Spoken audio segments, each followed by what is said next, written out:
The moment Caleb Reed spoke, the entire room went silent. Not because he raised his voice, he never did, but because the words that came out of his mouth just exposed a $47 million disaster waiting to happen. The same men who'd been laughing at his flannel shirt and calloused hands 60 seconds ago were now staring at blueprints they thought they understood. Marcus Lang, the man in the $3,000 suit who'd called Caleb just a mechanic, had gone pale. And Victoria Hale, the woman who'd spent 3 months watching this quiet father from across a bar, finally understood why silence could be the loudest thing in the room. If you've ever been underestimated because of how you look, stay with me until the end. Hit that like button and drop a comment telling me what city you're watching from. I want to see how far Caleb's story travels. The bar was called Sullivan's, and on Thursday nights it belonged to a particular breed of men, the kind who wore their accomplishments like armor, designer watches that cost more than most people's cars, ties that whispered Italian silk, shoes so polished you could see your reflection judging you back. They gathered here after the markets closed, these architects of commerce and masters of deals, to celebrate victories and plot conquests over aged whiskey and craft beer that cost $14 a glass. Caleb Reed didn't belong here, and everyone knew it. He sat at the far end of the bar on a stool that had seen better decades, nursing a beer that cost $4 and nursing it slowly because that $4 mattered. His flannel shirt, navy blue, fraying slightly at the cuffs, had been washed so many times the fabric had gone soft in a way that only comes from actual wear, not manufactured distress. His jeans were clean but faded, and his boots were the kind built for function, scarred with the evidence of actual work. His hands, wrapped around the beer bottle, told stories his mouth never would. Calluses earned, scars collected, nails that would never quite come clean no matter how hard he scrubbed. At 42, Caleb had the kind of face that could have been anywhere from 35 to 50, weathered not by excess but by responsibility. His hair, dark brown threading with gray, was cut short because it was practical. His eyes, a deep brown that caught the light from the bar's Edison bulbs, had a quality of stillness that most people found unnerving. He didn't look around much, didn't check his phone every 30 seconds, didn't seem to need the validation of constant motion that filled the room around him. He'd been coming here for 3 months, always Thursday nights, always the same stool, always alone. The first few weeks, he'd been invisible. The bartender, a young guy named Tommy with aspirations of mixology greatness, had served him with the efficient indifference reserved for customers who wouldn't tip in percentages high enough to brag about. The suited crowd had flowed around him like water around a stone, present but irrelevant. But invisibility has an expiration date, especially in places where everyone else is performing. It started small. A comment barely audible from a cluster of men in their 30s discussing a property acquisition. One of them, glancing at Caleb, had muttered something about the help getting lost on their way to the dive bar down the street. His companions had laughed, not cruel laughter exactly, but the thoughtless kind that comes from people who've never had to consider whether they belong somewhere. Caleb had heard it. His jaw had tightened almost imperceptibly, but he hadn't turned around, hadn't responded, had simply taken another sip of his beer and kept his eyes forward. That non-reaction became its own kind of fuel. The next week, the comments got louder, more deliberate.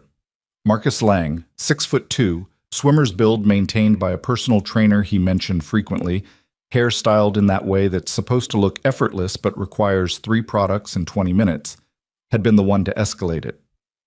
"Hey, buddy," Marcus had called out, voice carrying that particular frequency of confidence that comes from never being told no. "You lost. The Moose Lodge is 2 blocks over." His entourage had erupted. Actual shoulder-slapping, knee-slapping laughter. The kind that feeds on itself, gets louder because everyone wants to be part of the moment, wants to signal that they're in on the joke. Caleb had turned then, slowly, and looked at Marcus with those still eyes. Hadn't said a word. Just looked at him for 3 full seconds, long enough for Marcus's smile to flicker slightly, uncertainty bleeding through before bravado recovered, and then turned back to his beer. "Strong silent type," Marcus had announced to his audience. "I respect that. I respect a man who knows when he's outclassed and just accepts it." More laughter. Tommy the bartender had looked uncomfortable but said nothing. This was the crowd that ran up tabs in the hundreds. Caleb's $4 beer didn't buy intervention. But here's what none of them saw. What none of them could have seen because they'd never learned to look. Caleb Reed wasn't there to belong. He was there because it was the only place open past 9 o'clock within walking distance of his apartment that wasn't a fast food chain. He was there because his daughter Emma, 12 years old, and everything that mattered in his world, had a strict bedtime of 8:30 on school nights, and after he'd checked her homework, made sure she'd brushed her teeth, kissed her forehead, and turned out her light, the apartment felt too quiet. The silence pressed in with memories he wasn't ready to face. Of his wife Sarah, 3 years gone to cancer, whose laughter used to fill those rooms.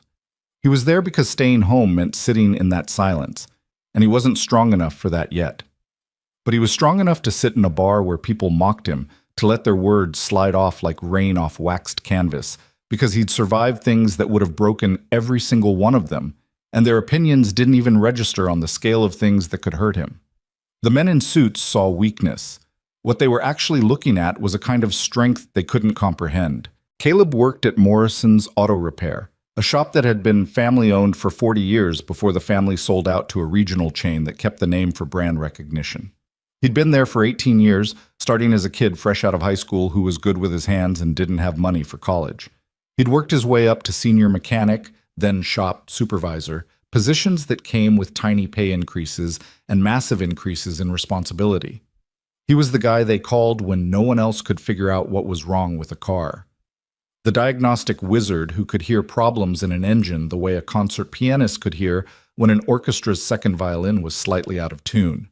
He'd turned down 3 offers to manage other locations because managing meant office work, paperwork, being away from the actual fixing of things. And it meant less predictable hours, which meant less predictable time with Emma. Emma, who was surviving 7th grade with the kind of quiet determination she'd inherited from him, who got herself up in the mornings, made her own breakfast because Dad had to leave for work at 6:30, walked herself to school because they couldn't afford the neighborhood with the bus route, who came home to an empty apartment 3 days a week and did her homework without being asked, microwaved the dinner he'd left for her, and was always in bed by 8:30 because she knew it mattered to him.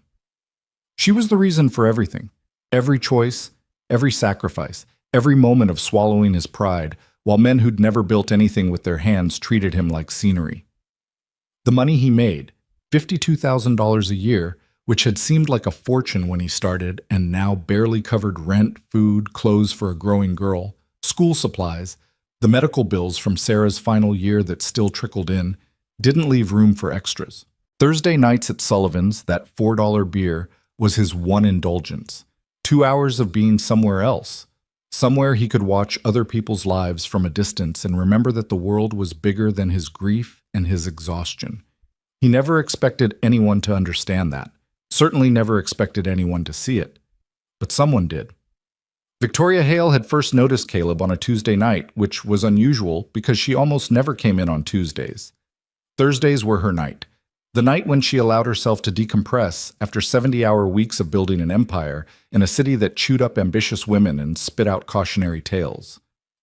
She'd been coming to Sullivan's for 5 years, long enough to have watched the clientele shift from old money real estate families to new money tech bros to the current crop of finance guys who thought disruption was a personality trait.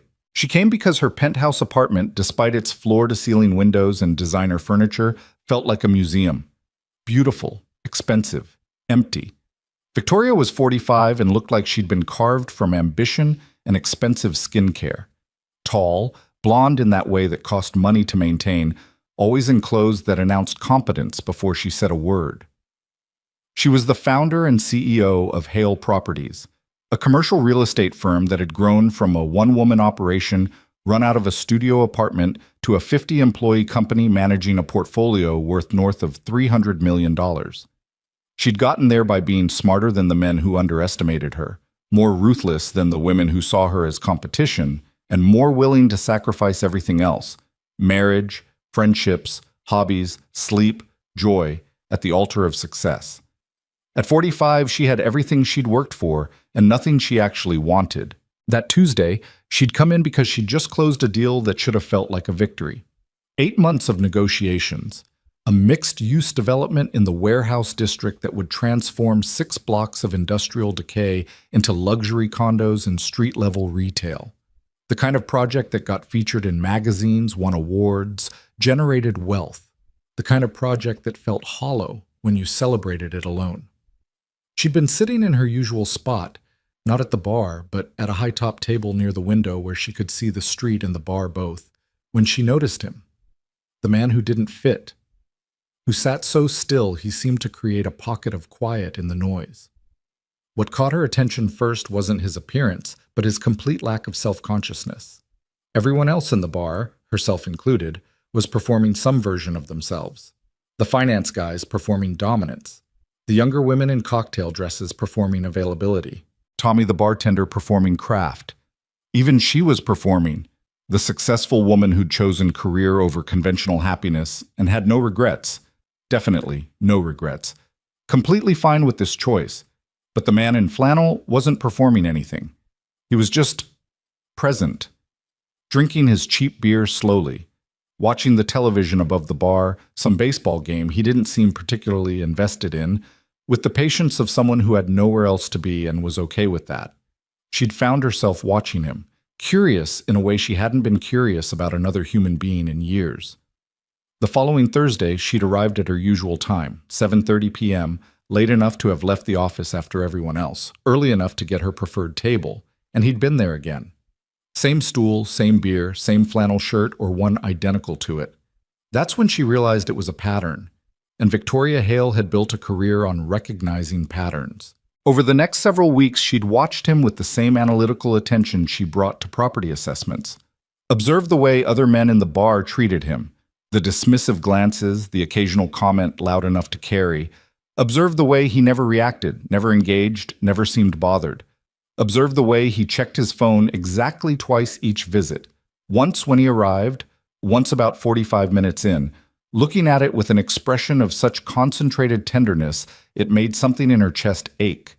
She'd seen him smile at whatever was on that phone screen, had watched him type responses with his calloused mechanic's hands moving carefully over the screen, the same precision he probably brought to engine work. Had witnessed the way his entire face softened, years falling away, showing the man he must have been before whatever weight he carried had settled on his shoulders. And she'd wondered, with an intensity that surprised her, what it would be like to be the reason for that expression. The night Marcus Lang decided to make Caleb his personal entertainment, Victoria was running 20 minutes late. A last-minute call from a contractor who'd found unexpected complications that would cost an extra $200,000 to fix, complications that she suspected weren't unexpected at all, but rather an attempt to renegotiate after contracts were signed. She'd handled it with the cold efficiency that had made her reputation, promised a meeting first thing Monday where they would discuss the documentation of these complications in detail, code for "bring proof or I'll bury you in litigation," and hung up already planning her legal strategy. By the time she walked into Sullivan's, she was wound tight, ready to fight, carrying the armor of fury she wore so well people often forgot there was a person underneath. And then she saw Marcus, surrounded by his usual pack of followers, standing next to Caleb's stool, like a predator who'd found prey too easy to bother killing quickly. "Just saying, man. You've been coming here for months, and I don't think I've ever heard you say more than 2 words, Marcus was saying, voice pitched loud enough for the entire bar to hear. "Strong silent type? Or is it that you just don't have much to say?" Caleb was looking at his beer bottle, rotating it slowly on the bar, condensation leaving a ring on the wood. His expression was neutral, almost peaceful, like he was alone. "See, my theory," Marcus continued, warming to his audience's attention, "is that you're one of those guys who peaked in high school. Star of the football team, maybe? Quarterback? And now you're just this." He gestured vaguely at Caleb. "Living in the past, unable to accept that the glory days are over." One of Marcus's friends, a shorter man with the kind of facial hair that suggested he thought it made him look distinguished, chimed in. "Or maybe he's just here to see how the other half lives. You know, aspirational, trying to absorb some success by proximity." They laughed, that same thoughtless, feeding on itself laughter. Victoria felt her hands clench. She'd spent 20 years in rooms where men like Marcus operated, had developed sophisticated strategies for dismantling their egos in professional settings. But this wasn't professional. This was recreational cruelty, and it made her furious in a way that bypassed strategy and went straight to instinct. She was 3 steps toward them, murder in her eyes and legally actionable words forming on her tongue, when Caleb finally looked up. "I didn't play football," he said quietly.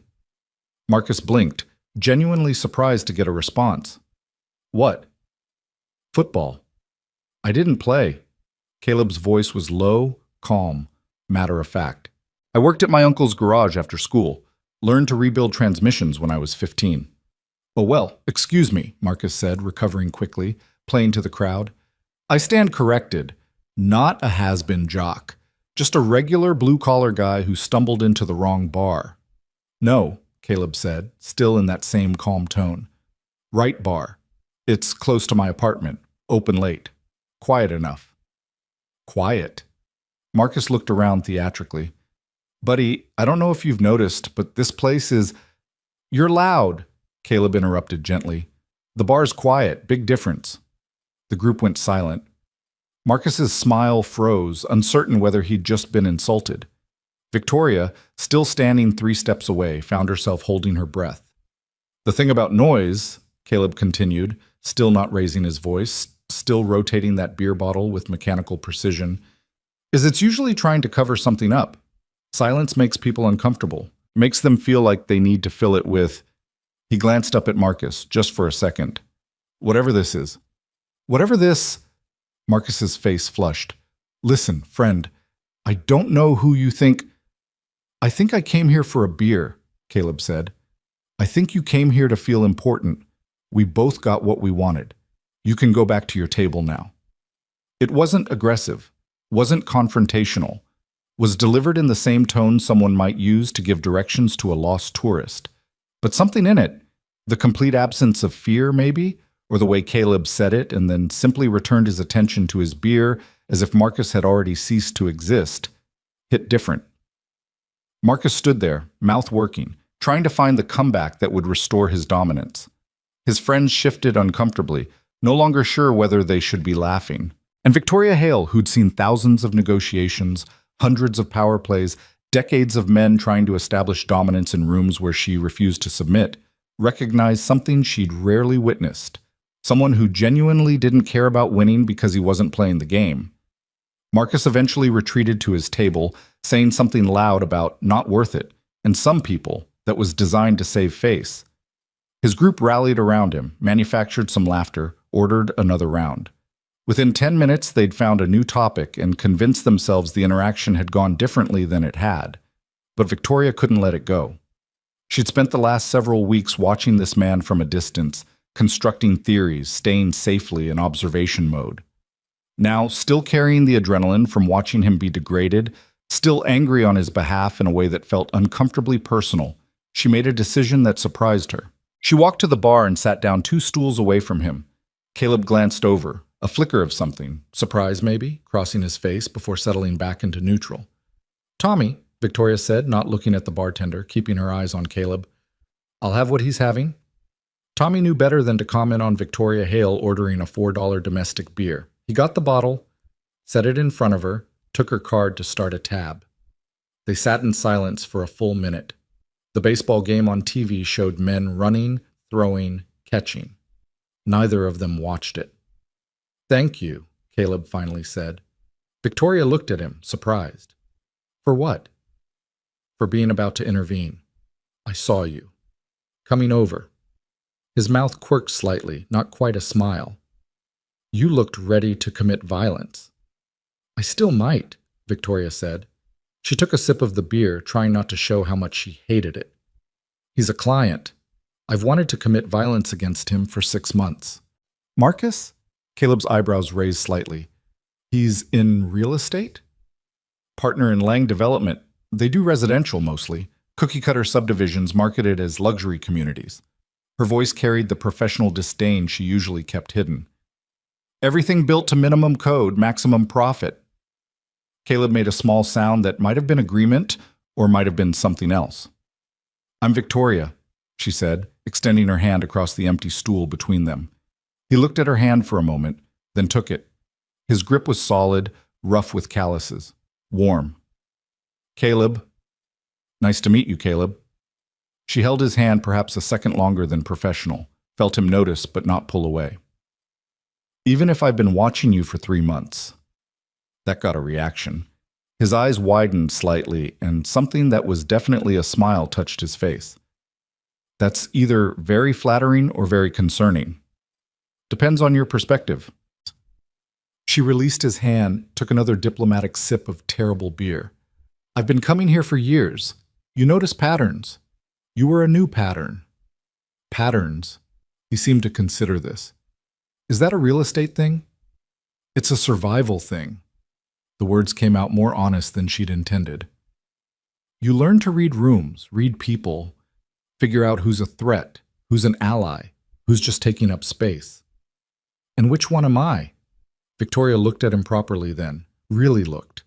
Saw the exhaustion he carried carefully, the way his shoulders held tension like it was structural, necessary to keep him upright.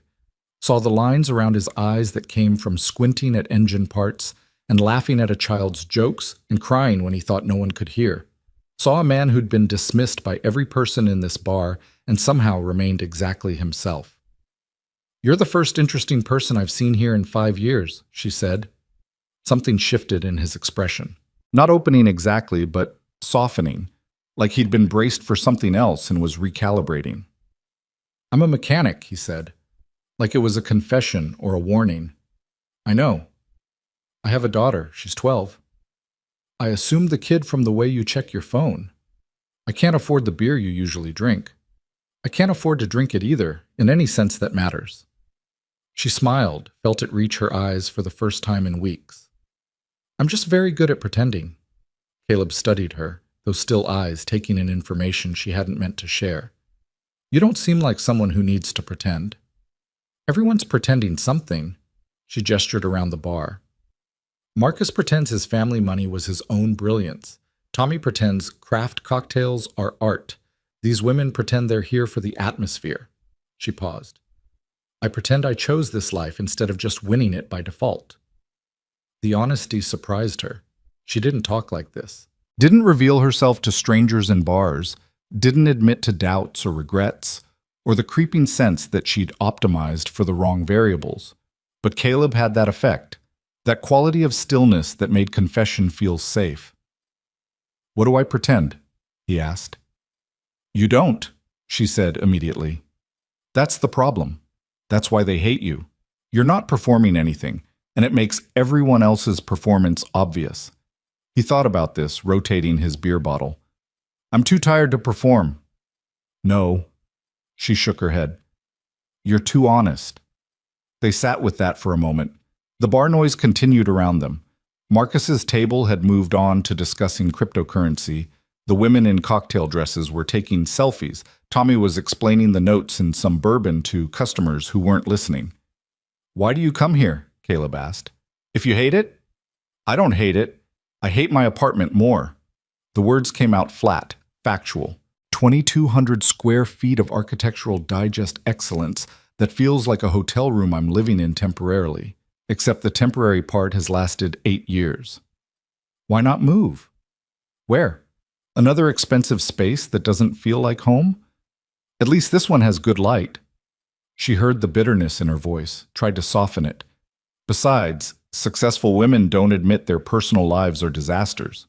We're supposed to have it all figured out. Do successful men? Victoria laughed, actually laughed. Have you met Marcus? Caleb's smile reached his eyes this time. Fair point. They talked for another hour. About nothing in particular and everything that mattered. About the weight of responsibility and the terror of failing the people who depended on you. About the way exhaustion became so familiar you forgot what energy felt like. About the small victories that got you through. Emma's report card. A deal closed properly. A problem solved. A dinner made. Caleb talked about his daughter with a tenderness that made Victoria's chest ache. About how she was braver than he'd ever been. More resilient. How she'd handled her mother's death with a grace he still couldn't comprehend. How she'd learned to be independent because she had to, but was still 12 and scared sometimes and needed him to be steady even when he was breaking.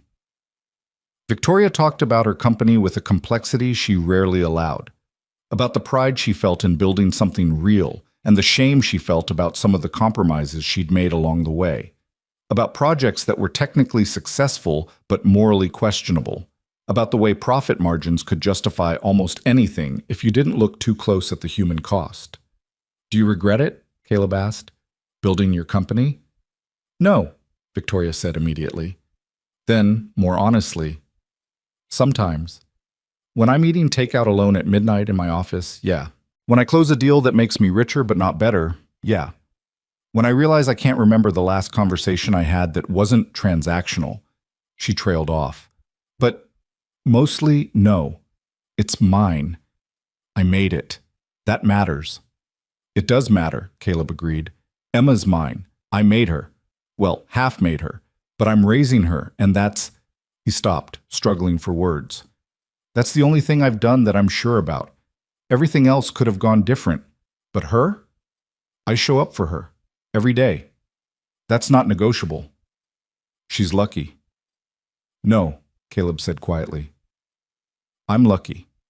She gives me a reason to stay upright." Victoria understood, perhaps for the first time, what she'd been watching all these weeks. Not weakness. Not defeat. Not a man who'd given up. A man who'd found the one thing worth fighting for and had arranged his entire life around protecting it. At 9:30, Caleb checked his phone and stood. "I need to go. I tell Emma I'll be home by 10. She doesn't sleep if I'm late." "Same time next week?" Victoria asked, trying to sound casual, not desperate. Caleb looked at her for a long moment. "Yeah," he said finally. "I'd like that." He left cash on the bar, exact change for one beer, no tip because he couldn't afford it, and walked out into the night. Victoria sat there for another 20 minutes, drinking the terrible beer she'd ordered, thinking about patterns and choices and the way certain people could walk into your life and quietly rearrange what mattered. Across the bar, Marcus was still talking, still performing, still desperately filling silence with noise. And for the first time in 5 years, Victoria Hale felt like she'd actually seen someone. Really seen them. Not their performance or their polish or their professional value. Just them. It felt like waking up in a room where she'd been sleepwalking for years, finally seeing the furniture she'd been walking around in the dark. Outside, Caleb Reed walked the 6 blocks to his apartment building, past the closed shops and the late-night convenience store and the corner where Emma's school bus stopped every morning. He climbed 3 flights of stairs because the elevator was broken again and unlocked the door to an apartment that smelled like the spaghetti he'd made Emma for dinner. Her door was cracked open, nightlight casting a soft glow. He looked in, saw her buried under blankets, hair spread across the pillow, breathing the deep rhythm of genuine sleep. Safe. His daughter was safe. He went to his own room, got ready for bed, set his alarm for 5:45 a.m. because tomorrow was Friday, and Fridays were always busy at the shop. And just before sleep took him, lying in the bed he'd once shared with Sarah, in the apartment they'd chosen together when Emma was 2 and the future seemed solid, he thought about the woman with the expensive clothes and the lonely eyes who'd sat next to him and talked like they were the only 2 real people in a room full of ghosts. Thought about the way she'd looked at him, not through him, not past him, at him, like he was worth seeing. He fell asleep thinking that maybe Thursday nights had just become something other than just getting through. Maybe they'd become something to look forward to. And in her penthouse apartment, Victoria Hale sat by her floor-to-ceiling windows, looking out at a city she'd helped build, drinking wine that cost more than Caleb's weekly grocery budget, and felt the first crack in the careful numbness she'd cultivated for years. Felt something that might have been hope, or might have been fear, or might have been both. Felt, for the first time in longer than she could remember, interested in tomorrow. Not for a deal or a victory or another acquisition, but for a conversation with a man in a flannel shirt who checked his phone at exactly the same time every visit and spoke the truth so quietly it hit harder than shouting ever could. The city moved around them both, millions of people living millions of lives, connected and separate, loud and silent. And 2 of them, without meaning to, without planning it, had just started becoming something neither of them had been looking for. Something real in a world that specialized in performance.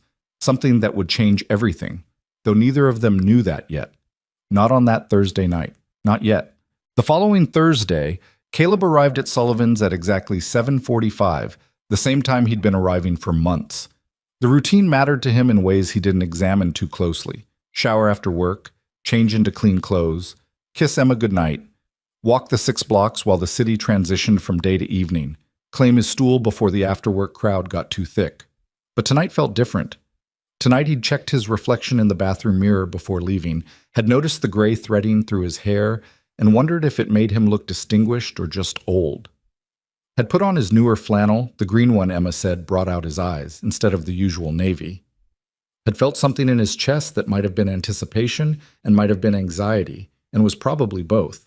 Victoria was already there when he walked in, sitting at her usual high-top table by the window, but her eyes found him immediately. She smiled, a real smile that transformed her face from beautiful to radiant, and lifted her drink in acknowledgement. Caleb nodded back, felt his own mouth curve upward, and headed to his stool.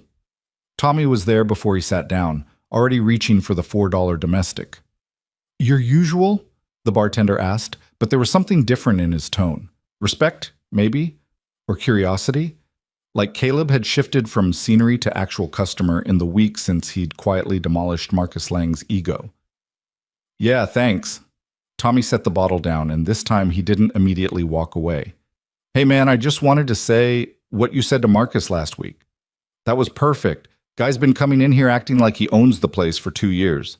Someone needed to check him." Caleb looked uncomfortable. "Wasn't trying to check anybody, just wanted to drink my beer in peace." "I know, that's what made it perfect." Tommy grinned and moved down the bar to serve other customers. Caleb had taken exactly 2 sips when he felt someone settle onto the stool next to him. He knew without looking that it was Victoria. Could smell her perfume, something subtle and expensive that probably had a French name. "Hi," she said. "Hi." He turned to face her, felt that same little jolt he'd felt last week when he'd really looked at her. She was wearing dark jeans and a cream-colored sweater that looked soft enough to be cashmere, her hair pulled back in a way that showed the elegant line of her neck. Professional but not armor, like she'd left some of her defenses at the office. "I was going to play it cool," Victoria said, a smile playing at her lips. "Wait at my table. Make you come to me. But I've spent 20 years playing games and I'm tired of it." "I don't know the games anyway," Caleb admitted.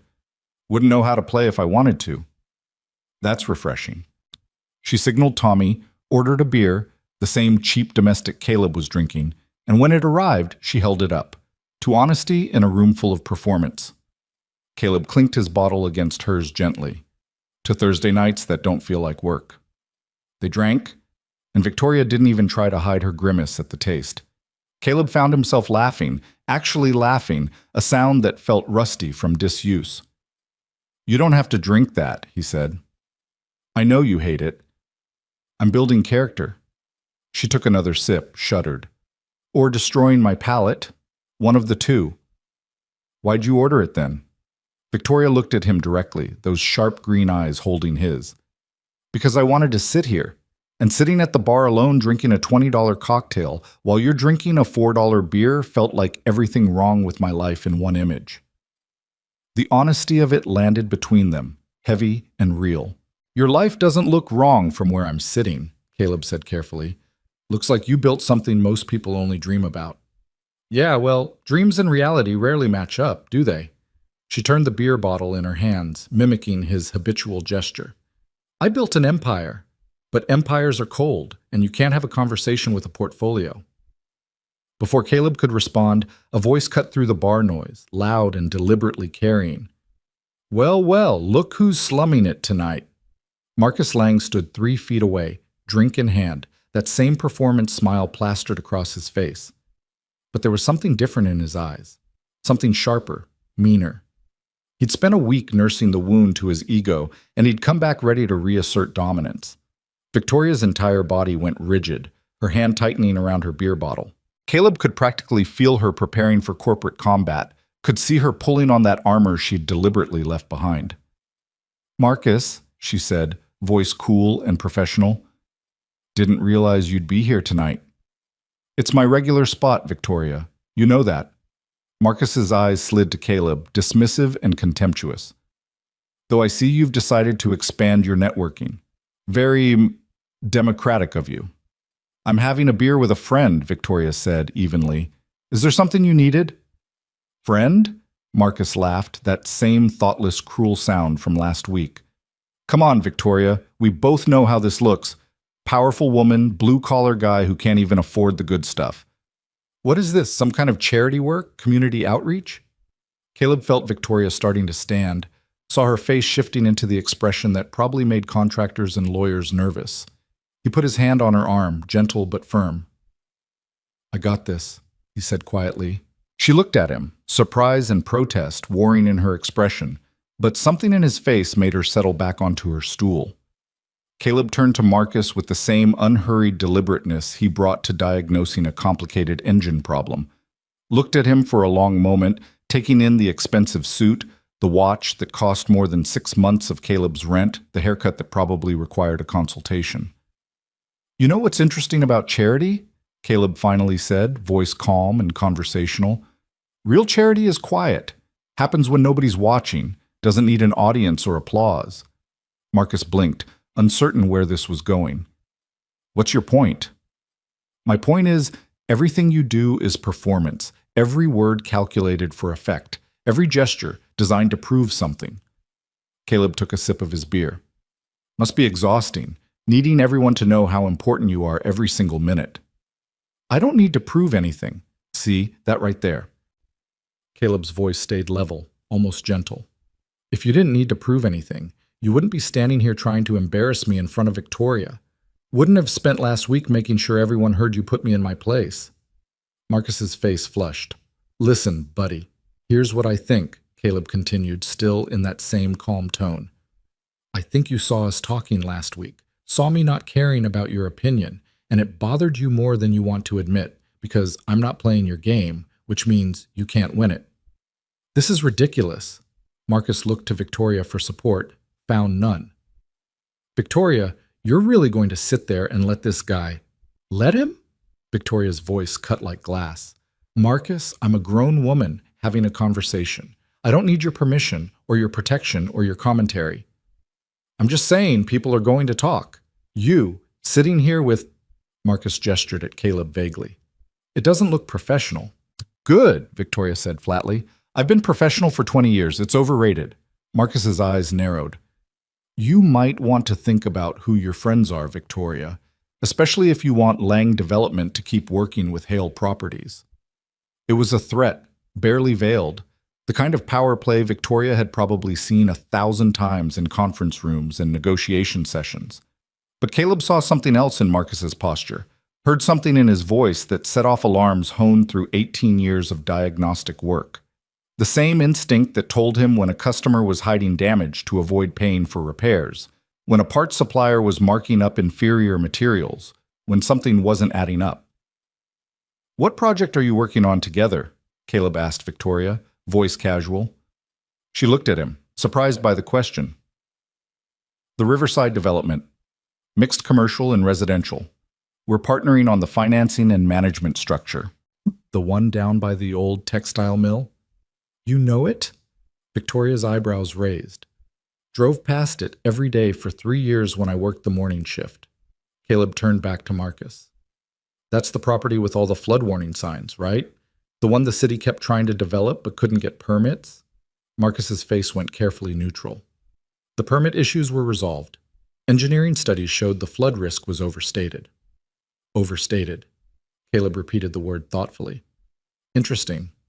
Because I remember seeing that area underwater 4 times in the 3 years I drove past it. Spring runoff mostly, but one was just a heavy rain week in October. The new development includes improved drainage, Marcus said quickly. State-of-the-art water management systems. What kind of systems? Caleb asked. I'm not going to stand here and get technical specifications interrogated by a mechanic, Marcus snapped. The engineers signed off on everything. We've got all the permits. I'm sure you do. Caleb's voice stayed mild. Just seems like a lot of water to manage. That soil down there is mostly clay, right? Doesn't drain naturally. Would need serious infrastructure to keep buildings stable. Victoria had gone very still, her sharp mind clearly processing. Marcus, he's right about the clay. I remember that from the initial geological survey. What did the engineering report say about soil stability? It's fine. It's all handled. Marcus was backpedaling now, that confident smile starting to crack. Look, I don't have to justify our development choices to your partner? Victoria's voice had gone cold. The partner who's putting up 40% of the financing? That partner? Victoria, come on, this guy's in your head. He doesn't know what he's talking about. Actually, Caleb said quietly, I rebuilt the foundation on my apartment building 5 years ago. Volunteered my labor for reduced rent. Learned real quick that clay soil needs special engineering. Costs about 30% more than standard foundations. Easy place to cut corners if you're trying to maximize profit margin. The silence stretched. Marcus's face had gone from red to pale. Marcus, Victoria said, each word precise as a scalpel, please tell me you didn't cheap out on the foundation engineering. We met code. Everything's to code. Code is a minimum requirement, Caleb interjected. Minimum requirement in flood-prone clay soil is a recipe for structural failure in 5 to 10 years.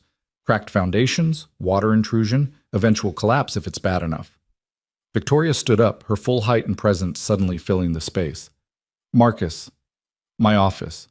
Monday morning, 8 a.m. Bring every engineering report, every contractor quote, every permit application, everything. You're overreacting. Am I? Her voice could have frozen bourbon. Because if you've cut corners on soil prep and foundation work to save money on a project where I'm liable for 40% of any structural failures, that's not overreacting. That's due diligence I should have done 3 months ago. This is because of him. Marcus pointed at Caleb, anger replacing his smooth performance.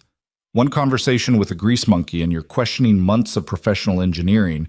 Don't, Victoria's voice went arctic. Don't you dare dismiss legitimate safety concerns because you're embarrassed. And don't you ever refer to someone I'm talking to with that kind of contempt again. Marcus looked between them, calculation visible on his face.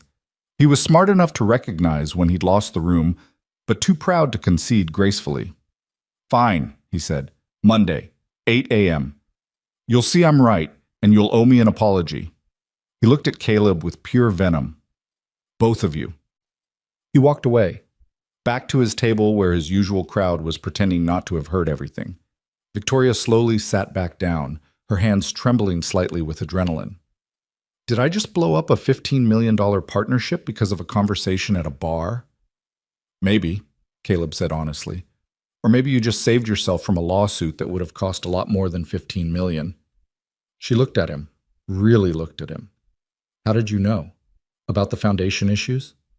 I didn't know, I suspected. He rotated his beer bottle, thinking. Marcus got defensive too quick when I asked about the flood history. People who've done their homework don't get defensive about basic questions. They welcome them because it's a chance to show their preparation. Victoria shook her head slowly. That's exactly right. That's negotiation strategy 101. I should have caught it myself. You were on his team. Harder to see problems when you're supposed to be working together. We're not a team anymore, Victoria said grimly. Not if even half of what you're suggesting is true. They sat in silence for a moment. The bar continued around them, music playing, people laughing, Tommy making drinks.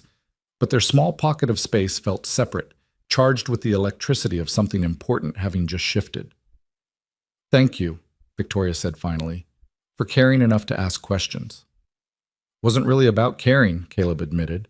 Was about him using your partnership as a weapon against you. Made me think he needed that partnership more than you did. And when people need things badly, they sometimes take shortcuts. Victoria laughed, but it wasn't a happy sound. God, I've been doing this for 20 years. How did I miss this? You didn't miss it. You just didn't have reason to look yet. Caleb met her eyes. You will on Monday. And my guess is you'll find exactly what you're looking for. And if I don't? If the engineering is solid and I just nuked a partnership over bar conversation, then you apologize and rebuild the relationship. But at least you'll know for sure. He paused. Though I don't think that's what you're going to find. Victoria studied him with an intensity that made him want to look away, but he held her gaze. You're not what you seem, she said finally. I'm exactly what I seem. Mechanic, single dad, guy who drinks cheap beer because it's what he can afford. No. She shook her head. You're someone who sees things other people miss, who asks questions everyone else is afraid to ask, who doesn't need credit or recognition but steps in anyway when it matters. Caleb felt uncomfortable under the assessment, the praise. I just said what I noticed, which is more than most people ever do. Victoria's phone buzzed. She glanced at it, frowned. It's my CFO. Probably heard through the grapevine that I just went nuclear on Marcus. She looked at Caleb apologetically. I should take this. Damage control before rumors get worse than reality. Go, Caleb said. I understand. She stood, hesitated. Same time next week? If you still want to hang out with the guy who might have cost you $15 million. Victoria smiled, and this time it reached her eyes, warm and genuine. Especially because of that. She touched his shoulder briefly, a connection that felt electric even through his flannel shirt. Thank you, Caleb. Really. She walked toward the door, already answering her phone, already shifting into CEO mode. Caleb watched her go, feeling the absence of her presence like a physical thing. Tommy appeared with another beer, set it down without being asked. This one's on me, he said. Anyone who can make Marcus Lang look that shaken deserves a free drink. I wasn't trying to shake him. I know, that's what made it great. Tommy leaned on the bar conspiratorially. You know he's been coming in here bragging about that Riverside development for 6 months? Acting like he invented mixed-use properties. If he really did cut corners on foundation work, he whistled low. That's career-ending stuff. Maybe he didn't, Caleb said, even though he was almost certain Marcus had. Maybe the engineering is fine. Maybe. Tommy didn't sound convinced. But I've been bartending for 12 years. You learn to read people. And Marcus? He's all performance. Guys like that, when they get caught, it's usually because they believe their own hype. Caleb drank his free beer slowly, thinking about performance and authenticity, about the weight of responsibility and the cost of cutting corners, about how easy it was to make decisions that seemed smart in the moment but carried consequences you couldn't see until they crushed you. He thought about Victoria, about the way she'd stood up for him against Marcus, about the electricity he'd felt when she touched his shoulder, about the danger of letting himself feel things for a woman so far outside his world that they might as well be from different planets. And he thought about Emma, asleep in their apartment, safe and innocent and trusting that her father would always make the right choices, would always protect her, would never let his own loneliness lead him somewhere dangerous. His phone buzzed. A text from Emma. Can't sleep, having weird dreams. When are you home? Caleb checked the time. 9:15. He'd told her 10, but she needed him now. He left cash on the bar, this time including a tip for Tommy because the free beer meant he could afford it, and headed into the night. The walk home felt different. The streets looked the same, the closed shops and the late-night convenience store and Emma's bus stop on the corner. But something inside him had shifted. He'd spent 3 months coming to Sullivan's to escape silence, to be somewhere else, to survive his grief in a space that didn't hold memories of Sarah.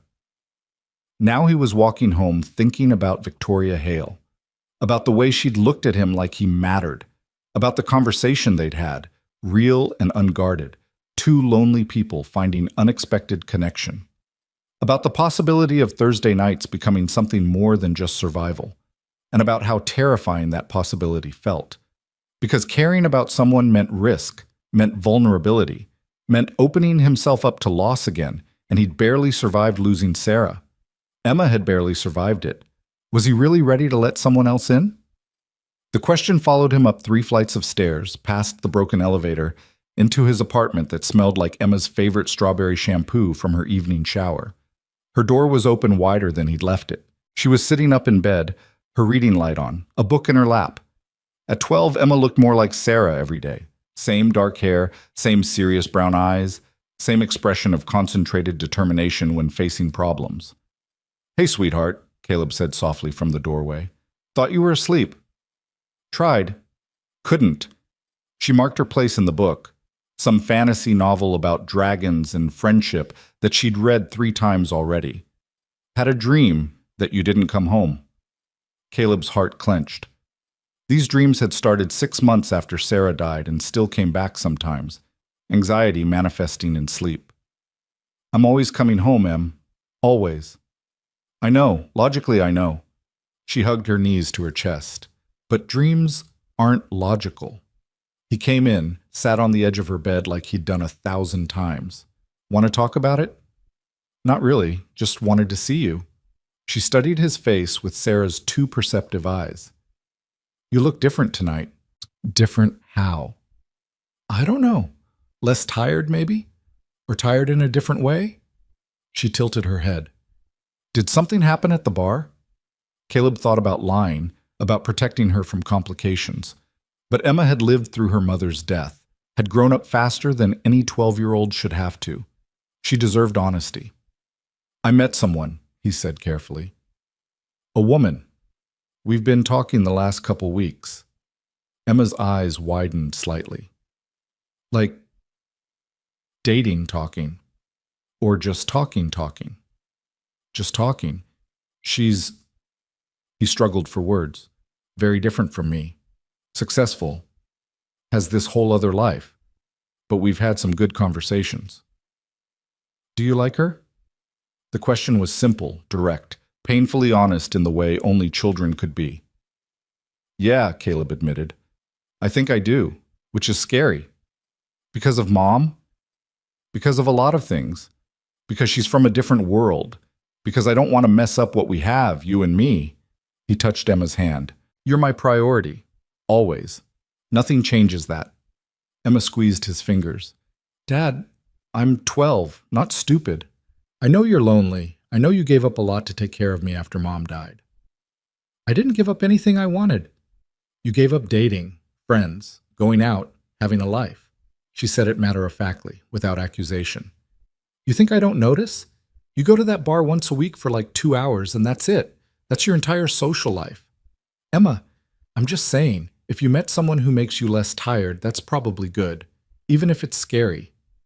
She smiled, and it was Sarah's smile, warm and understanding. Mom would want you to be happy. I want you to be happy. Caleb felt his throat tighten. When did you get so wise? Probably around the time I learned to make my own breakfast and forge your signature on permission slips. She said it teasingly, but they both knew it was true. I'm tougher than you think, Dad. You can have a life. I'll be okay. He pulled her into a hug, this fierce, brilliant girl who'd survived too much and somehow remained kind. I love you, Em. More than anything in this world. I know, that's never been the question. She pulled back, looked at him seriously. The question is whether you're going to let yourself be happy.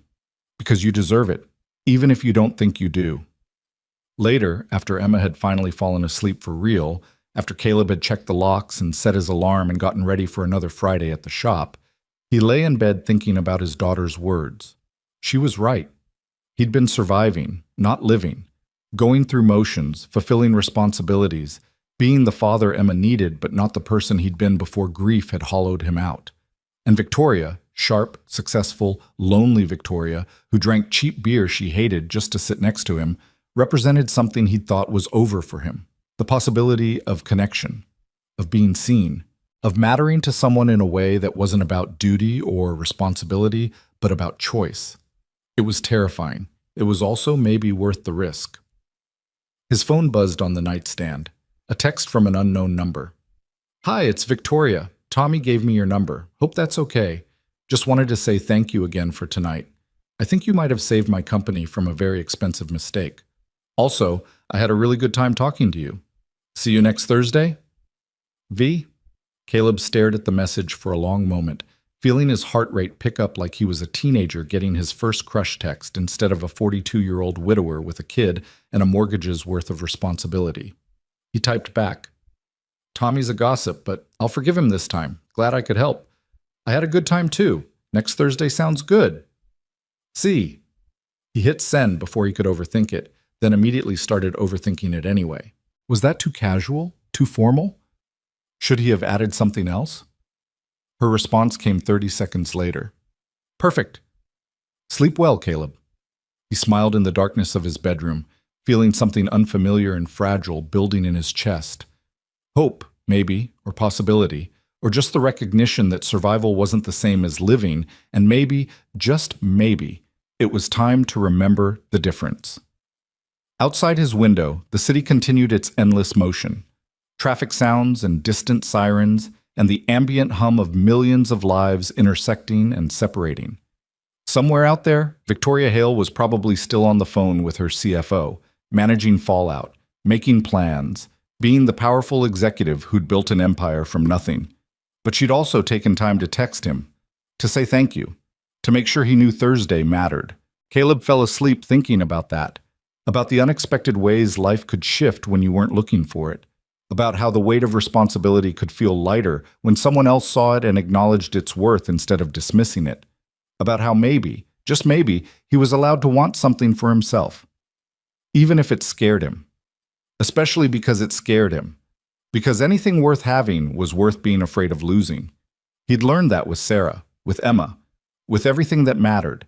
And maybe Victoria Hale, with her designer clothes and her lonely penthouse and her willingness to drink terrible beer just to sit next to him, maybe she was starting to matter too. The thought should have terrified him. Instead, it felt like the first deep breath he'd taken in 3 years, like coming up for air, like maybe, finally, learning to swim again instead of just treading water. And in the morning, when Emma came out for breakfast and saw him smiling at his phone, she didn't say anything, just smiled her mother's smile and poured her cereal. Knowing, the way kids always seem to know, that something had changed, that her father was finally, carefully, starting to let himself hope again, and that maybe this time hope wouldn't break him. Maybe this time it would build something new. Monday morning arrived with the kind of gray sky that matched Victoria's mood perfectly. She'd spent the entire weekend buried in files, cross-referencing engineering reports against permit applications, comparing contractor quotes against industry standards, and the deeper she dug, the worse it looked. Marcus Lang hadn't just cut corners, he'd practically eliminated them. She sat now in her corner office on the 14th floor of a building she'd purchased and renovated 5 years ago, surrounded by evidence of negligence so systematic it had to be intentional. Her CFO, Robert Chen, sat across from her, his usually unflappable demeanor showing cracks. "It's bad, Victoria," Robert said quietly, tapping the geological survey report. "The soil analysis clearly recommends deep pier foundations with waterproofing to prevent heave. But the contractor quotes Marcus approved are for standard slab foundations with minimal drainage. How much would he save with that approach? Roughly $800,000 on foundation work alone." Robert pulled up a spreadsheet on his tablet. "But the long-term liability? If those buildings start showing structural issues in 5 years, we're looking at tens of millions in remediation costs, plus lawsuits from residents, commercial tenants, anyone affected." Victoria felt the familiar burn of anger in her chest, but it was cold anger now, focused. She'd spent 20 years learning to weaponize fury into strategy. "And we're liable for 40% of that because of our partnership agreement." "Correct. Unless we can prove Marcus deliberately misrepresented the engineering specifications, which would void the partnership and put all liability on Lang Development. Which is exactly what we're going to do." Victoria glanced at the clock. 7:55. "He'll be here in 5 minutes. I want you in the room. Take notes. Record if he consents. This needs to be documented." Robert nodded, his expression grim. "You know he's going to fight this. Marcus doesn't admit mistakes. He doesn't have to admit anything. The evidence speaks for itself." She stood, smoothing her charcoal suit, checking her reflection in the window. She looked every inch the CEO, polished, professional, untouchable. Good. Marcus responded to power, and today she needed every advantage. At exactly 8 a.m., her assistant Sarah knocked and opened the door. "Mr. Lang is here." "Send him in." Marcus entered with his usual confidence, wearing a suit that probably cost $4,000, carrying a leather portfolio that screamed expensive taste. But Victoria saw what she hadn't noticed before. The way his eyes darted around the room, cataloging threats. The slight tension in his shoulders. The performance of ease rather than actual comfort. Caleb had been right. When people got defensive too quickly, it was because they were hiding something. "Victoria," Marcus said with his trademark smile. "Robert, wasn't expecting the full executive treatment this morning." "Sit down, Marcus." Victoria's voice could have frozen steel. The smile flickered. He sat, placing his portfolio on the conference table with deliberate precision. "I brought all the documentation you requested. Engineering reports, permits, contractor quotes. Everything's in order. Is it? Victoria opened her own folder, pulled out the geological survey. Because I spent the weekend comparing what you showed me 3 months ago against what you actually filed with the city, and there are some interesting discrepancies. Marcus's face remained neutral, but his hands tightened on the arms of his chair. Discrepancies? The geological survey you showed me recommended deep pier foundations with comprehensive waterproofing due to clay soil composition and flood history. She slid the document across the table. But the contractor quotes you approved are for standard slab foundations. Care to explain? The engineers revised their recommendations after additional soil testing. His voice was smooth, practiced. The initial survey was overly cautious. Subsequent analysis showed standard foundations would be adequate. Show me that subsequent analysis. Marcus opened his portfolio, shuffled through papers. I have it here somewhere. You don't, Victoria interrupted, because it doesn't exist. I called the engineering firm this morning. They stand by their original recommendations. They never issued a revision. The silence that followed was profound. Robert's pen scratched against his notepad, the only sound in the room. Marcus's face had gone carefully blank. There must be some miscommunication. Let me contact the engineers directly and clarify. I also pulled the permit applications filed with the city, Victoria continued relentlessly. The ones submitted under both our companies' names, making us jointly liable for accuracy. Those applications list standard slab foundations, but the engineering approval attached to those permits specifically requires deep pier foundations. That's a clerical error. Marcus, Victoria's voice cut through his excuses like a blade. I've been doing this for 20 years. I know what deliberate misrepresentation looks like. You took engineering recommendations that required expensive foundation work, approved cheaper alternatives that don't meet safety standards, and filed permits with documentation you knew was contradictory, all to save $800,000 and boost your profit margin. Marcus stood abruptly, color flooding his face. You're accusing me of fraud based on what? A conversation with some mechanic at a bar? I'm accusing you based on evidence. The mechanic just made me look at what I should have examined 3 months ago. Victoria remained seated, forcing Marcus to stand alone, isolated. Here's what's going to happen. You're going to return to the engineering firm's original specifications. Deep pier foundations, full waterproofing, proper drainage systems. You're going to eat the cost difference. And you're going to do it without using any of Hale Properties' financing. That's insane. The project's already underwater financially if we... Marcus caught himself, but too late. If you meet actual safety standards, Victoria's smile was arctic. Then maybe you shouldn't have proposed a project you couldn't afford to build correctly. Victoria, be reasonable. I am being reasonable. Reasonable would be dissolving our partnership entirely and reporting you to the licensing board for filing false permit applications. Generous is giving you a chance to fix this quietly. Marcus's hands clenched into fists. You can't dissolve the partnership. We have a contract. We have a contract based on your representation that all engineering specifications would be met. You violated those terms. Robert? Robert looked up from his notes. The partnership agreement includes a clause allowing either party to withdraw if the other engages in activities that create unreasonable legal or financial liability. Filing permits with false engineering documentation qualifies. We're within our rights to withdraw and pursue recovery of our investment to date. Plus damages, Victoria added, for the time and resources we've invested based on your misrepresentations. Marcus looked between them, calculation replacing bluster. He was smart enough to know when he'd lost. What do you want? I told you, rebuild the project to actual engineering specifications, or don't build it at all and return our investment plus 20% for breach of contract. Victoria stood now, meeting him eye to eye. Those are your options. Choose quickly. And if I don't choose either, then I file a formal complaint with the city, the licensing board, and every investor in Lang Development. I make sure everyone knows you filed fraudulent permit applications and tried to build on unstable ground to save money. Her voice went deadly quiet.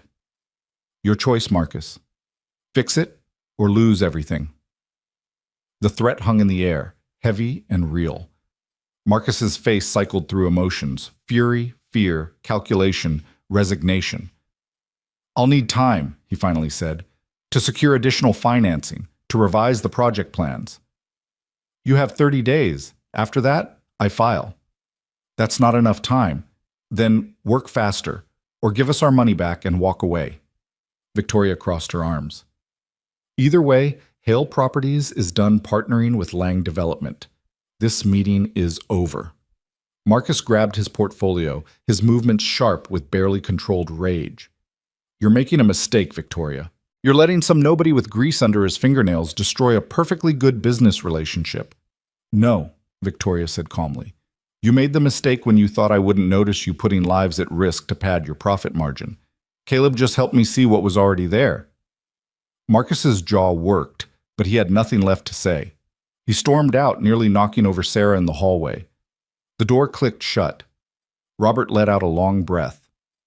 Well, that went about as well as could be expected. He's going to fight, Victoria said, already running scenarios. He'll try to rally our mutual contacts, paint me as irrational, try to isolate me professionally. Let him try.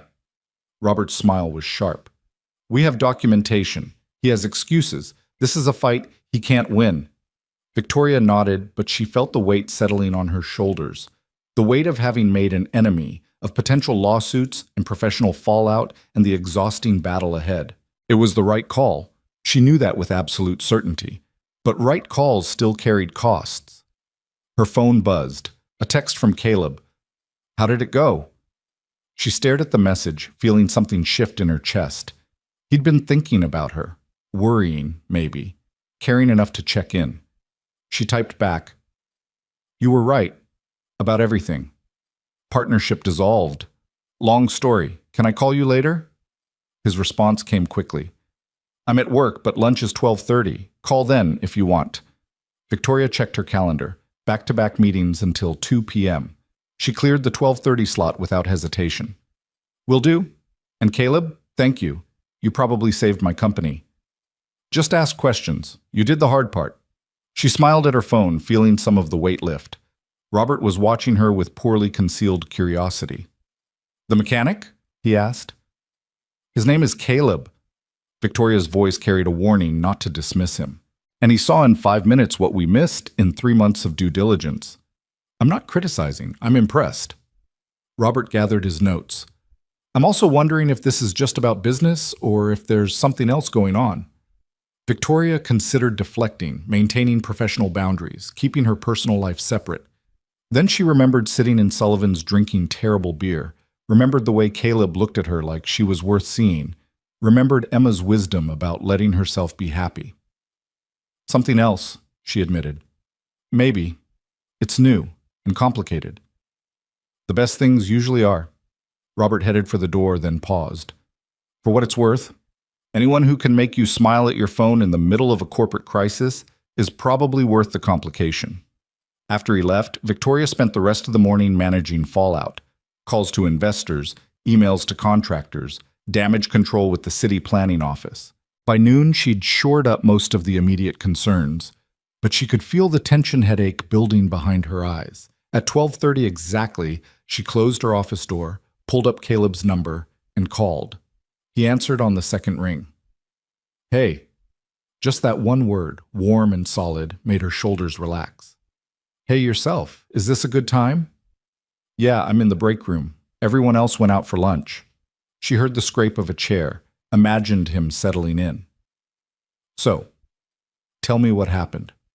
Victoria walked him through the morning's confrontation, the evidence she'd found, Marcus's denials, and eventual capitulation. Caleb listened without interrupting, making small sounds of acknowledgement that told her he was tracking every detail. You did the right thing, he said when she finished. I know it doesn't feel great right now, but you protected a lot of people from getting hurt. I also made a powerful enemy. Marcus has connections all over the city. So do you. Difference is, you have integrity backing yours up. He's got fraud. Caleb's voice was matter-of-fact. That matters when things get ugly. You sound very certain. I've seen this play out. Not at your level, but same dynamics. Guy I worked with years ago was selling customers unnecessary repairs, pocketing the difference. Got caught, tried to rally the other mechanics against the whistleblower. Didn't work.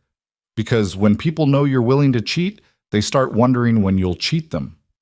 Victoria absorbed this, finding comfort in his experience. How long did the fallout last? Couple months of tension, then the guy left, started his own shop, went bankrupt within a year because customers didn't trust him. Caleb paused. Marcus will land somewhere. Guys like him always do. But his reputation's damaged. That's his consequence. I hope you're right. I'm usually right about people. Not much else, but people I can read. She heard warmth in his voice.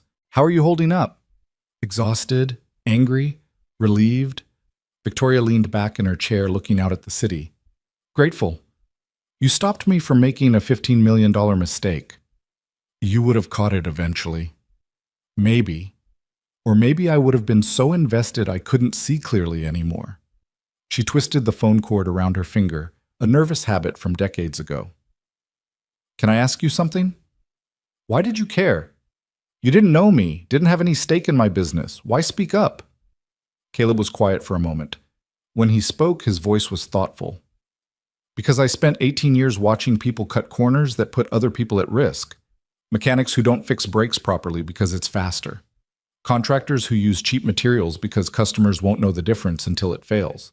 People who prioritize profit over safety and sleep fine at night. That bothers you? Yeah, it bothers me. Because when corners get cut, real people get hurt. Families, kids. His voice tightened slightly.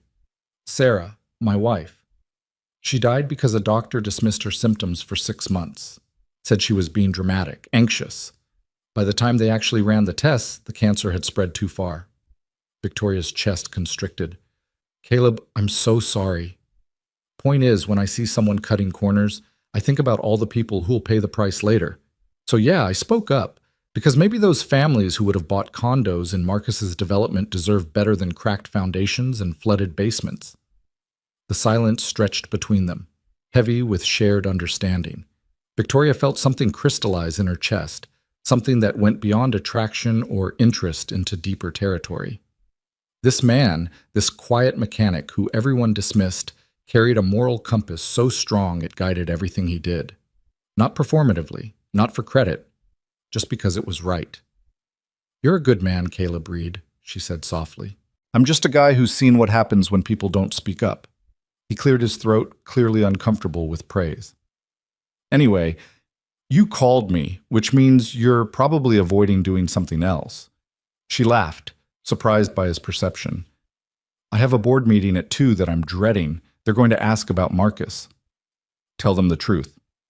You discovered potential fraud, you acted appropriately, you protected the company's interests. He made it sound simple. That's what boards want to hear. You'd be good at this, the business side. Nah. Too much talking, not enough fixing things. She heard a timer go off in the background. That's my lunch break. Need to get back. Caleb? Victoria said quickly before he could hang up. Thursday. Same time? Wouldn't miss it. She could hear the smile in his voice. And Victoria? You're going to be fine. You're tougher than Marcus, smarter than him, and you've got truth on your side. He doesn't stand a chance. After they disconnected, Victoria sat for a long moment, feeling steadier than she had all morning, feeling seen and supported in a way that had nothing to do with professional networking and everything to do with genuine human connection. Her 2 p.m. board meeting was exactly as difficult as she'd anticipated. 5 board members, all successful in their own right, all protective of the company they'd helped build. Victoria presented the Marcus situation clearly and comprehensively, walking through the evidence without emotion. They asked hard questions. She gave harder answers. By 3 p.m., they'd voted unanimously to support her decision and authorize legal action if Marcus didn't comply within 30 days. As the board members filed out, her chairman, Gerald Morrison, 72 and still sharp as broken glass, lingered. That was well handled, Victoria, he said. Difficult situation. You managed it properly. Thank you. Though I'm curious. Gerald's eyes, faded blue but missing nothing, studied her. What made you look so closely at the foundation specifications? That's pretty granular detail for a CEO to catch. Victoria met his gaze steadily. I got a tip from someone with construction experience. It made me question assumptions I shouldn't have made. This someone have a name? Does it matter? Gerald's smile was slight but genuine. I suppose not. Just glad you listened. A lot of executives wouldn't. Pride gets in the way. He gathered his papers. Keep listening to people who see what you miss, Victoria. That's how you build something that lasts. After he left, Victoria stood at her window watching the city move below. 14 floors up, the people looked like ants, purposeful and tiny. Somewhere down there, Caleb was probably elbow deep in an engine, covered in grease, doing honest work that mattered. She'd spent 20 years building height, accumulating power and success, and all the markers of achievement. But what had she actually built? An empire of glass and steel that felt empty when she came home to it. Professional victories that rang hollow when celebrated alone.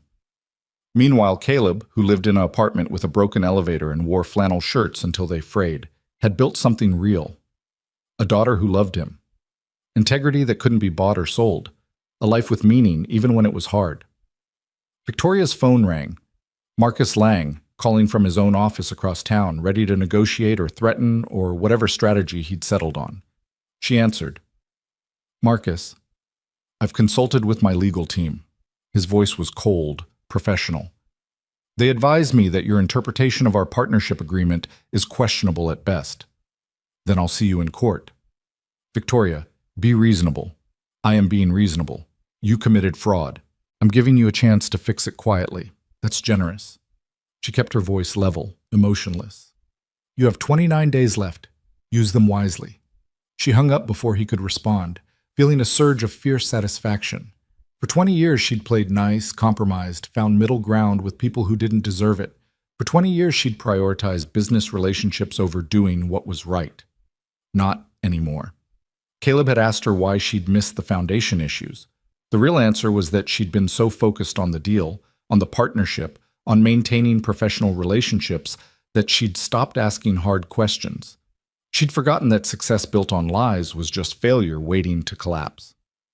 The rest of the week passed in a blur of meetings and strategy sessions and carefully worded press releases. Word had gotten out about the Lang development split, impossible to keep quiet in an industry that thrived on gossip, and Victoria spent hours managing perceptions, reassuring investors, positioning the dissolution as a strategic decision rather than a crisis. By Wednesday night, she was exhausted in a way that went deeper than physical. She was emotionally drained, professionally isolated, and questioning every decision that had led her to this moment.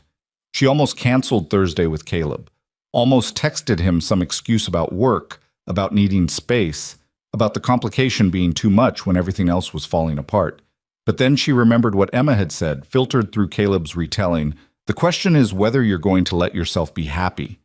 And she thought about the fact that Caleb had called her during his lunch break just to check how she was doing, had offered support without expecting anything in return, had been a steady presence in the chaos. She didn't cancel.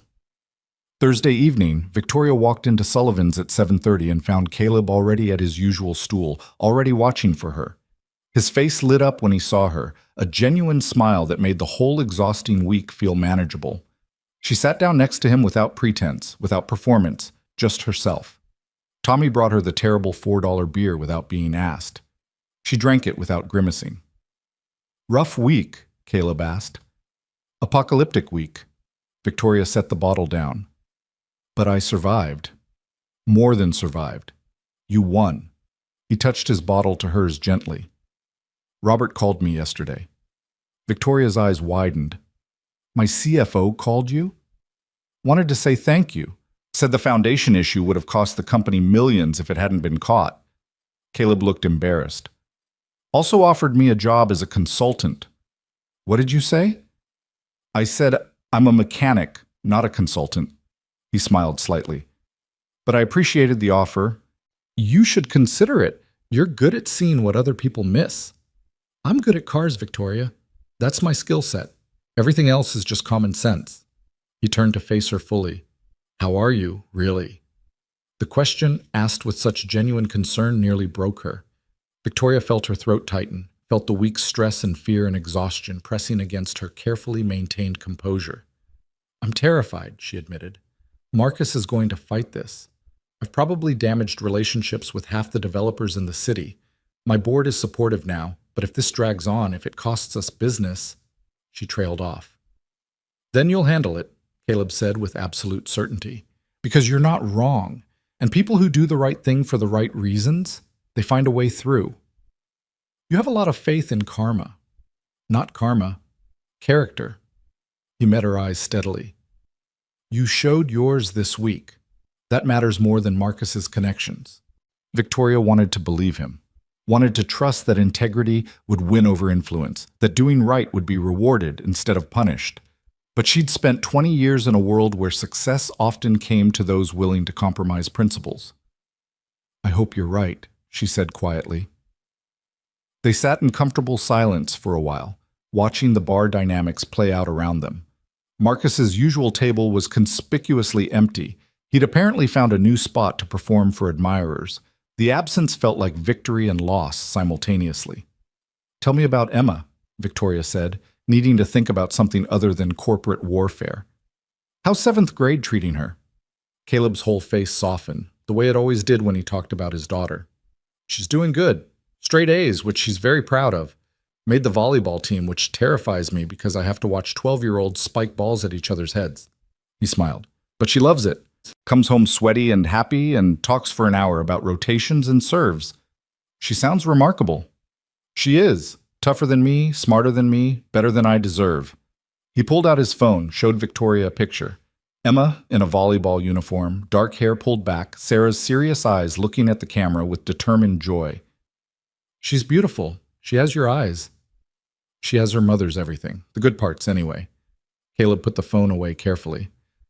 I just try not to screw it up too badly. I think you're doing better than you know. I hope so. He was quiet for a moment. She asked about you. Victoria's heart jumped. What did you tell her? That I met someone I liked talking to. That it was new and complicated and probably scary. He looked at her directly. That I wasn't sure where it was going, but I wanted to find out. The honesty of it, the vulnerability, made Victoria's chest ache. And what did she say? She said I deserved to be happy. That I should let myself try. Caleb's smile was self-deprecating. 12 years old and wiser than I'll ever be. I'd like to meet her someday. If this becomes something where that would make sense. Caleb studied her for a long moment, something shifting in his expression. Yeah, he said finally. I think I'd like that too. They stayed until 9:30, talking about everything and nothing. About the small victories that got them through hard days. About the weight of responsibility and the fear of failing people who depended on you. About the unexpected ways life could shift when you least expected it. When Caleb stood to leave, checking his phone to make sure he'd be home before 10, Victoria stood too. Walk out with you? She asked. They left Sullivan's together, stepping out into the cool evening air. The street was busy with Thursday night activity. Couples heading to dinner, groups of friends bar hopping, the endless motion of a city that never quite stopped. They stood on the sidewalk, suddenly awkward, the easy intimacy of the bar replaced by the vulnerability of goodbye. Thank you, Victoria said. For this week. For caring enough to ask questions. For checking on me. For just being you. I didn't do anything special. You did, though. You reminded me what integrity looks like. What matters. She stepped closer, close enough to smell motor oil and detergent and something essentially him. You reminded me who I wanted to be before I got so caught up in winning that I forgot why I started. Caleb looked at her with those still, seeing eyes. You're giving me too much credit. No, I'm giving you exactly the credit you deserve. She reached up, touched his face gently, felt the roughness of 5 o'clock shadow under her palm. Can I kiss you? His breath caught. For a moment she thought he might say no, might pull back, might decide the complication wasn't worth it. Then he leaned in and kissed her. It wasn't dramatic or passionate or anything like the movie moments Victoria had seen 1,000 times. It was careful and sweet and terrifyingly real. It tasted like cheap beer and possibility. It felt like coming home to a place she'd never been. When they pulled apart, Caleb's eyes were wide, his breathing unsteady. Wow, he said softly. Yeah, Victoria agreed. Wow. They stood there for another moment, the city moving around them, both of them aware that something significant had just shifted. I should go, Caleb finally said. Emma's probably watching the clock. I know, go. Victoria stepped back, giving him space. Same time next week? Yeah, definitely. He started walking backward, not quite ready to look away. Be careful this week. Marcus is going to escalate. I can handle Marcus. I know you can. His smile was warm and proud and made her feel 10 feet tall. But be careful anyway. She watched him walk away until he turned the corner toward his apartment, then stood there for another few minutes, touching her lips, feeling the echo of that kiss. When she finally turned toward where her car was parked 3 blocks away, she felt lighter than she had in years. The week ahead would be hard. Marcus would fight. There would be complications and consequences and probably more sleepless nights than she wanted to count. But for the first time in 20 years, Victoria Hale felt like she was fighting for the right reasons. Not for empire or success or professional victory, for integrity, for truth. For the people who would live in those buildings Marcus wanted to cut corners on. And maybe, just maybe, for the chance to build something real with a man who saw her for who she actually was instead of what she could do for him. That was worth fighting for. That was worth everything. The kiss changed everything and nothing at all. Caleb still went to work at Morrison's Auto every morning at 6:30, still came home smelling like motor oil and honest labor, still made Emma dinner and checked her homework and tucked her in at 8:30. His routine didn't shift, his life didn't transform into something unrecognizable, but he thought about Victoria constantly, the way she'd looked at him on that sidewalk, vulnerable and certain at the same time, the softness of her lips against his, that careful gentleness like they were both afraid of breaking something precious. The fact that she'd asked permission before kissing him, like his consent mattered as much as hers. He'd spent 3 years believing that part of him had died with Sarah, the part that could feel attraction, desire, the terrifying hope of connection. And now here was Victoria Hale, powerful and lonely and impossibly complicated, making him feel things he'd thought were finished. It scared him more than he wanted to admit. "Dad, you're burning the pancakes," Emma said from the kitchen table, her voice amused rather than critical. Caleb jerked back to attention, flipping the pancakes quickly. They were definitely darker than ideal, crispy around the edges. "Sorry, kiddo, mind wandered." "To that woman you mentioned." Emma's tone was carefully casual, the way kids asked questions when they were actually very interested in the answer. "Maybe." Caleb plated the pancakes, set them in front of her along with syrup. "Is that okay?" Emma poured syrup with the precision of a scientist conducting an experiment, creating perfect coverage. "I already told you it's okay. I meant it." She took a bite, chewed thoughtfully. "These are burnt." "I know. But I'll eat them anyway because you tried." She grinned, and it was so much Sarah's grin that Caleb's chest tightened. "Are you going to see her again?" "Thursday nights at the bar. That's our thing." "Just at the bar?" Emma's eyebrows raised. "Dad, you can invite her here. I'm not fragile. I'm not going to fall apart if you date someone." "I know you're not fragile." Caleb sat down across from her with his own plate of burnt pancakes. "But this is new. We're figuring it out. I don't want to rush anything." "You're scared," Emma observed, "because apparently being 12 gave you supernatural powers of perception." "Yeah, I'm scared. Terrified, actually." "Because of Mom?" "Because of everything. Because Victoria's from a completely different world. Because what if I screw it up? What if she realizes I'm just a mechanic who can barely afford his rent and decides she deserves better?"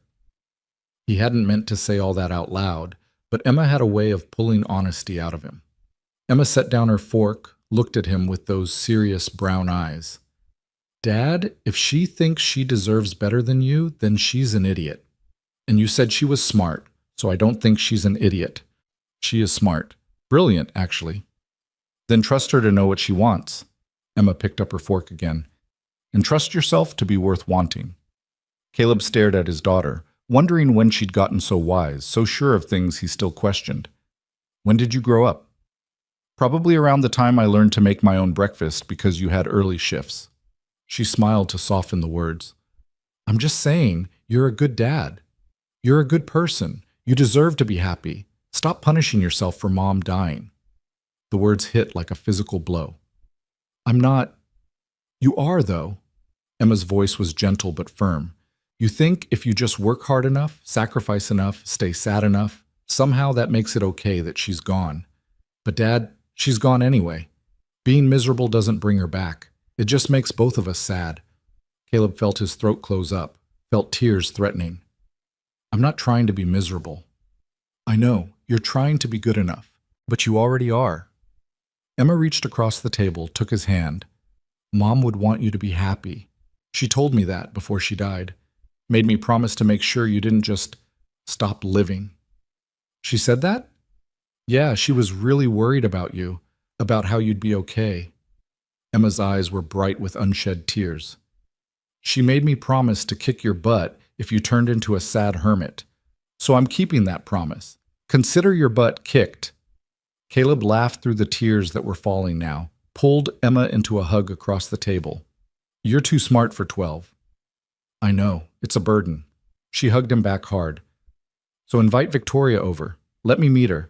Let yourself have something good. I will. When the time is right. The time is right when you stop being scared. Emma pulled back, wiped her eyes. Now I need to finish these burnt pancakes and get to school.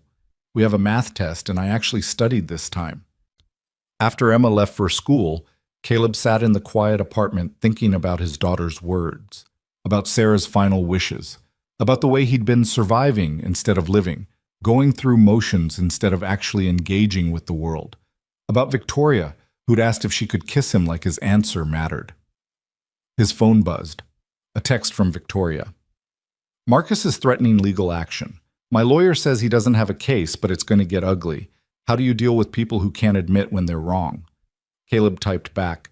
Usually, I let them scream themselves out and then show them the broken part they insisted wasn't broken. Hard to argue with physical evidence. Unfortunately, corporate fraud doesn't leave physical evidence as obvious as a broken transmission. Sure it does. You've got the geological surveys, the permit applications, the contractor quotes. That's your broken transmission. When he tries to argue, just point to the parts that don't match. There was a pause, then, you're right, I keep thinking I need to out-argue him, but I just need to show the receipts. Exactly. Let the evidence do the talking. Thank you for perspective, for keeping me sane, for existing. Another pause. I miss you. Caleb stared at those 3 words, feeling something warm and terrifying expand in his chest. I miss you too. 3 more days until Thursday. Counting them. Be safe today. He went to work feeling lighter, despite the difficult conversation with Emma, despite the burnt pancakes, despite everything. Because somewhere in this city, Victoria Hale was missing him, was counting days until she saw him again, was treating him like he mattered. The day at Morrison's Auto was predictably chaotic. A transmission rebuild that should have been routine turned complicated when Caleb discovered the customer had been driving with a known leak for 6 months, causing cascade damage. A brake job revealed rotors ground down to dangerous levels. An oil change uncovered evidence of someone having used the wrong oil weight for probably years. Each discovery meant difficult conversations with customers who didn't want to hear that their neglect had consequences, who wanted quick fixes instead of proper repairs, who argued about costs because they couldn't afford to pay for their own mistakes. By lunch, Caleb was exhausted and covered in grease despite his best efforts. He was eating a sandwich in the break room when his boss, Tom Morrison, walked in. Tom was 63, third-generation owner of Morrison's Auto, and one of the few people in the world Caleb genuinely respected. He'd given Caleb a job 18 years ago when he was just a kid who was good with his hands, had kept him employed through Sarah's illness and death, had never once made him feel like anything less than valued. Caleb, got a minute? Tom asked. Sure, boss. What's up? Tom sat down heavily, looking older than usual. Had a call this morning. Robert Chen from Hale Properties said you did them a favor, pointed out some problems with a development project. Caleb felt his stomach sink. Is that a problem? I didn't do it on company time or anything. Problem? No. Tom's weathered face cracked into a smile. Opposite of a problem. He wanted to know if I'd consider loaning you out as a consultant. Said they'd pay Morrison's Auto a consultation fee, which would let me pay you your regular rate plus a bonus for the extra work. I don't know anything about consulting. You know about foundations and soil stability and structural integrity? Apparently that's exactly what they need. Tom leaned back. Robert said you saw things in 5 minutes that their engineering team missed in months. Said you might have saved them millions in liability. I just asked questions. You always just ask questions. Then you find the problems everyone else missed. Tom studied him thoughtfully. You ever think about doing something besides turning wrenches? Not really. I like fixing things. This would be fixing things, just bigger things. Tom pulled out a business card, slid it across the table. Robert's offering 3 consulting sessions to start. You'd review development plans, look for red flags, basically do what you did with the Riverside project. Pay is $500 an hour. Caleb nearly choked on his sandwich. $500 an hour? That's what he said. 3 sessions, probably 3 hours each. That's $4,500 before taxes. Tom's smile widened. More than you make in a month here. Tom, I can't. This shop needs me. This shop needs you, but this shop will survive if you take some evening consulting work. Tom's voice was firm but kind. Caleb, you've been here 18 years. You're the best mechanic I've ever employed. But you're also underpaid because I can't afford to pay you what you're worth and keep the shop running. You pay me fine. I pay you adequately. There's a difference. Tom pushed the card closer. Take the consulting work. Make some extra money. Maybe finally fix that broken elevator in your building, or take Emma somewhere nice. You've earned it. Caleb picked up the card, Robert Chen's name embossed in professional silver letters. What if I'm not good at it? Then you'll be not good at it for $4,500, which is still better than being good at this for what I can pay you. Tom stood, clapped Caleb on the shoulder. Call Robert, at least hear what he has to say. Worst case, you say no and nothing changes. Best case, you give Emma opportunities you've been wanting to give her. After Tom left, Caleb sat staring at the business card, thinking about $500 an hour, about the things that kind of money could mean for Emma. New clothes that didn't come from the clearance rack, school field trips he didn't have to save up for, maybe even college savings that were currently non-existent. About the fact that he'd spent 18 years believing his worth was limited to what his hands could fix, and here was evidence that his mind, his experience, his ability to see problems might be worth something too. He called Robert during his afternoon break. Caleb, thanks for calling back, Robert said, sounding genuinely pleased. Victoria told me what you did. I wanted to offer you some consulting work if you're interested. Tom said $500 an hour. That's our standard rate for specialized consultants.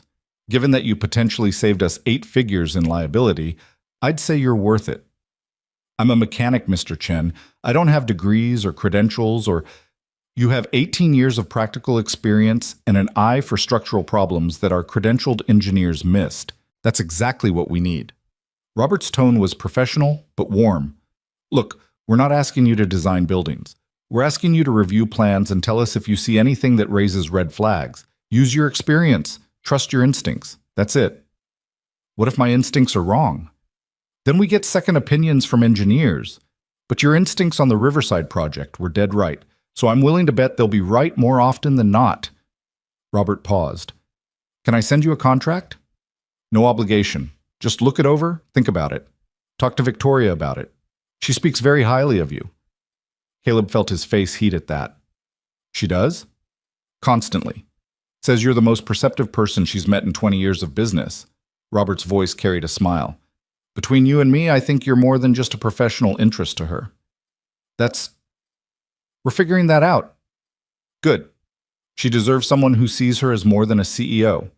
Robert shifted back to business.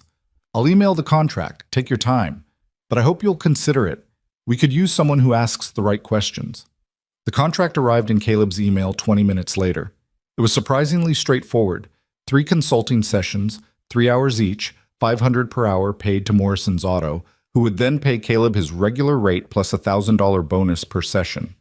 Review of development plans for structural concerns, soil stability, flood risk, and any other issues that might pose long-term liability. Caleb read it 3 times, looking for catches, for hidden obligations, for anything that seemed too good to be true. but it was exactly what Robert had described. Honest work for honest pay, just using different skills than he usually used. He signed it, scanned it, sent it back before he could overthink further. Then he texted Victoria. "Your CFO just hired me as a consultant. Did you know about this?" Her response came quickly. "It was his idea, but I approved it enthusiastically." "You're going to say yes, right?" "I already did, feeling like I'm in over my head." "Welcome to my entire career. The secret is everyone feels that way. Some people are just better at hiding it." "What if I screw up?" "Then you'll screw up and we'll fix it together. But you won't screw up. You see things, Caleb. That's a gift." A pause, then, "I'm proud of you for taking a chance." Caleb stared at those words. "I'm proud of you," and felt something break open in his chest. When was the last time someone had said that to him? Sarah, probably. Years ago. Before she got sick. Before survival became the only goal. Before everything got reduced to just getting through each day. "Thank you," he typed back. "That means more than you know." "I know exactly how much it means. Because you saying the same to me last week meant everything." They texted back and forth for the rest of his break.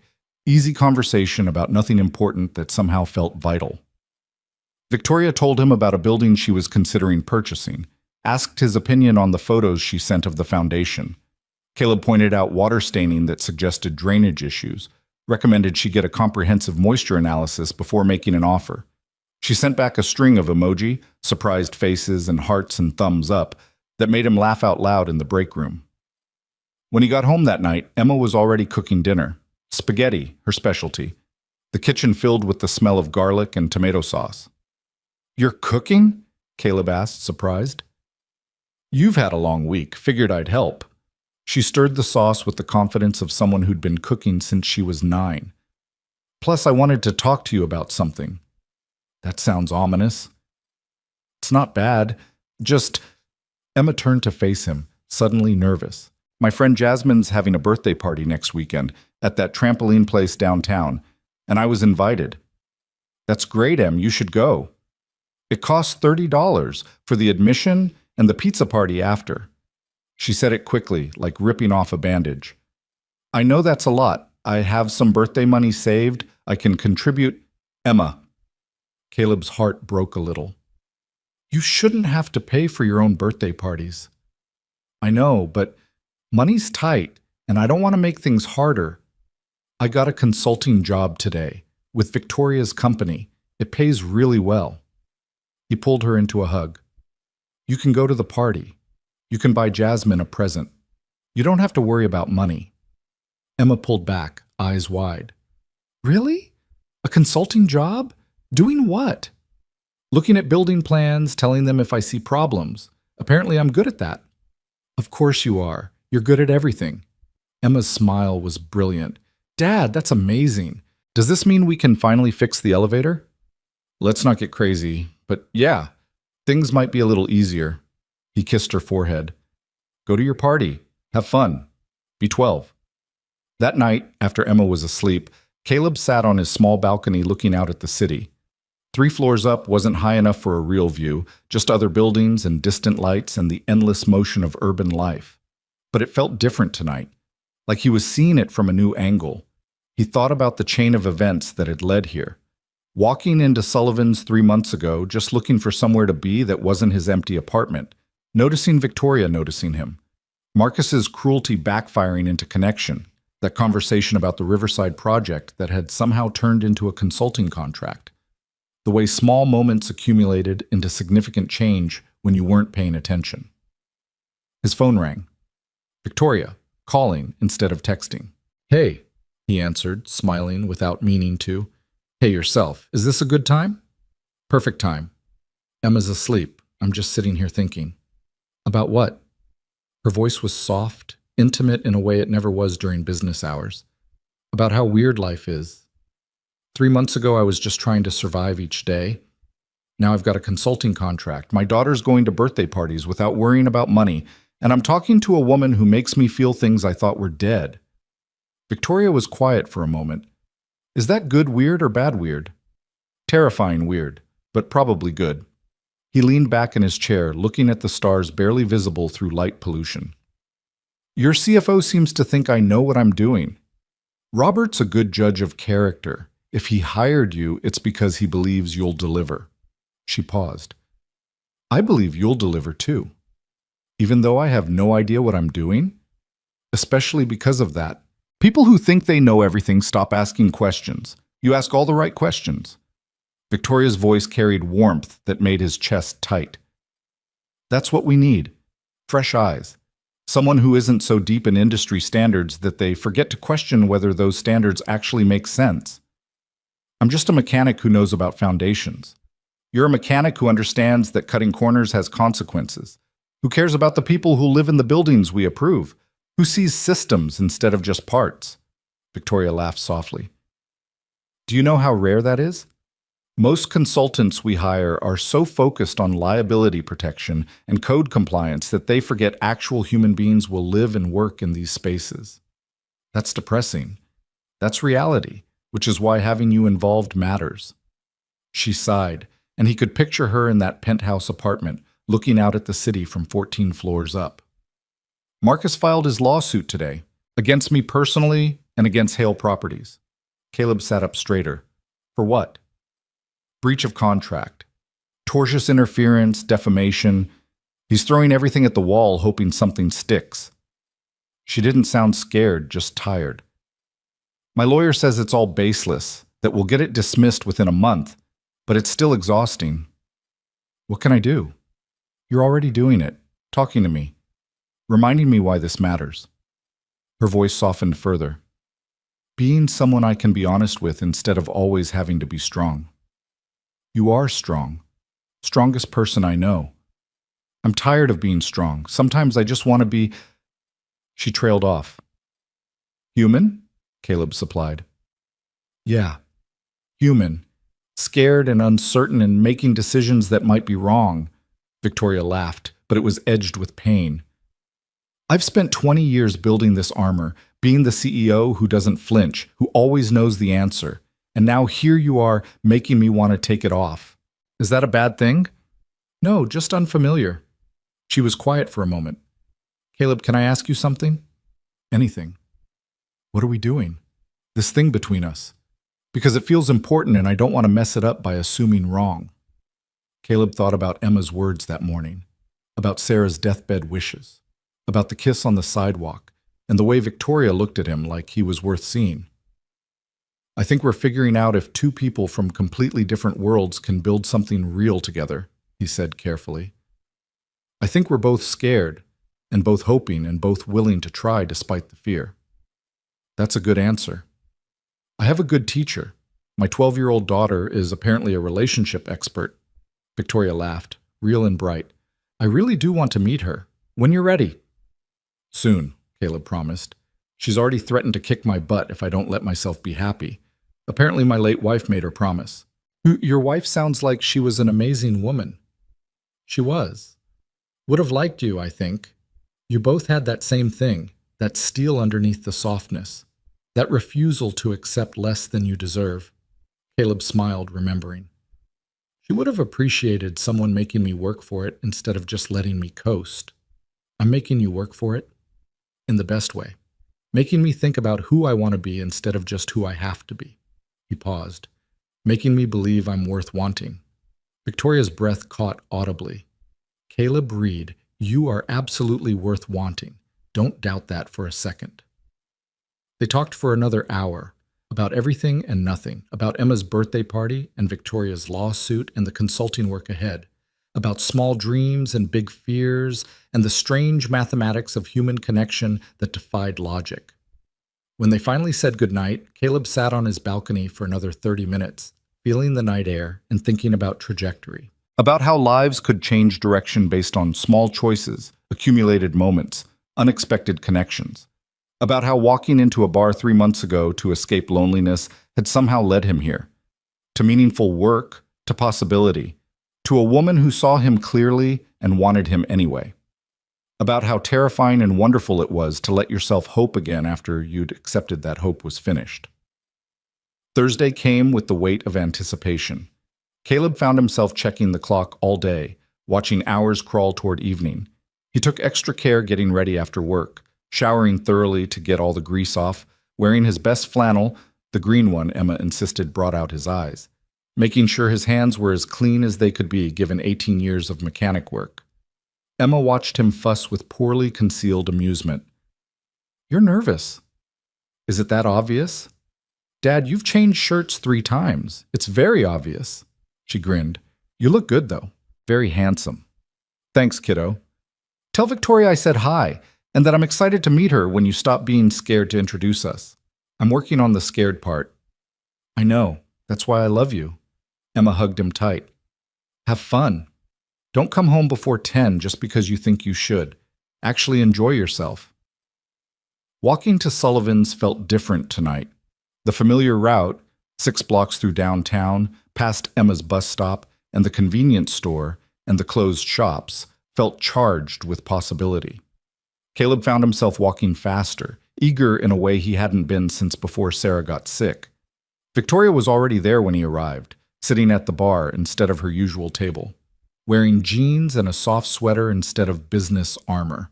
Her face lit up when she saw him, a smile so genuine it made his heart stutter. He sat down next to her, close enough their knees touched. Neither of them moved away. "Hi," Victoria said softly. "Hi yourself?" Caleb couldn't stop smiling. "You look beautiful. You look pretty good yourself." She reached out, touched his hand on the bar. "I've been thinking about you all week." "Yeah? Yeah?" About how you changed everything just by asking the right questions. About how you see me, really see me, in ways no one else does.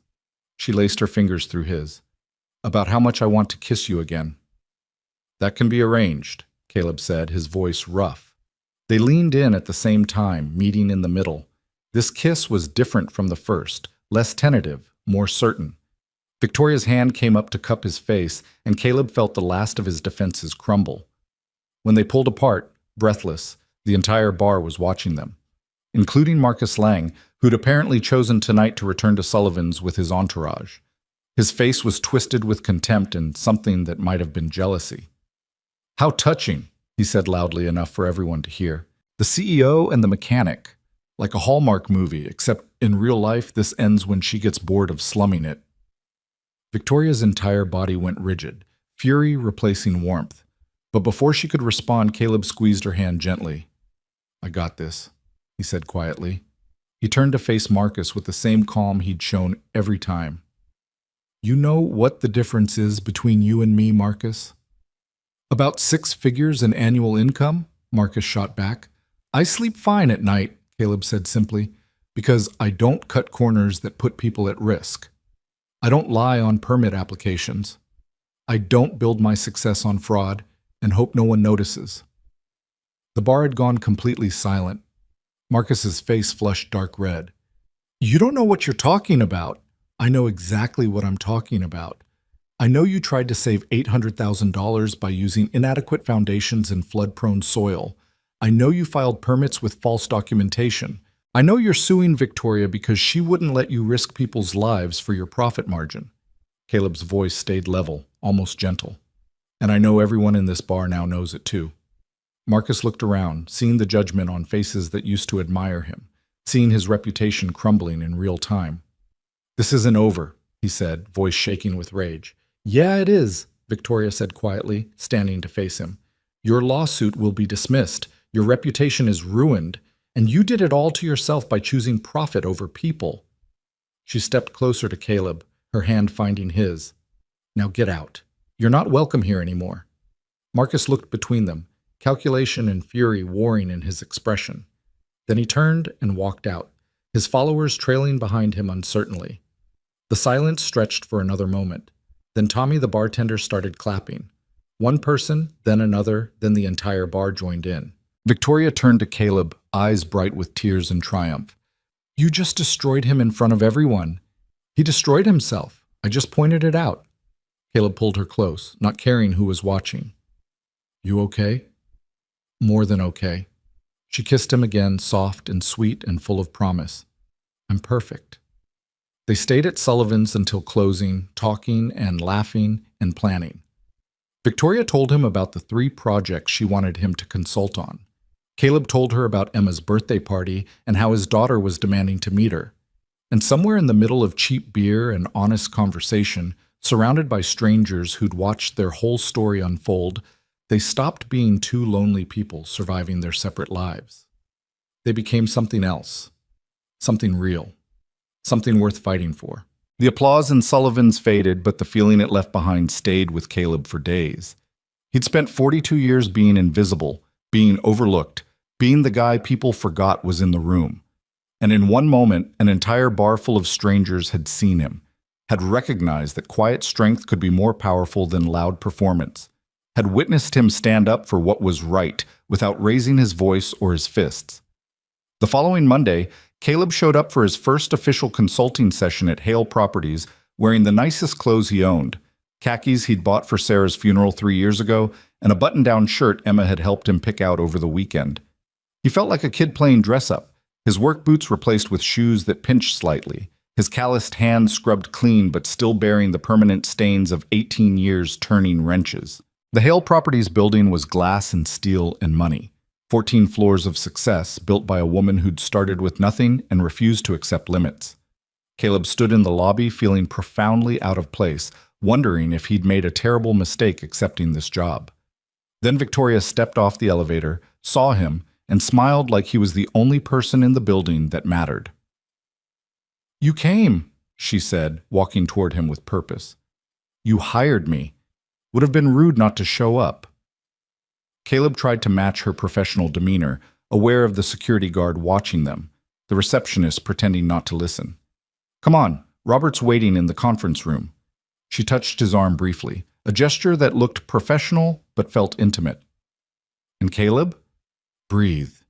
You belong here." The conference room was on the 10th floor, all windows and polished wood and the kind of furniture that cost more than Caleb's monthly rent.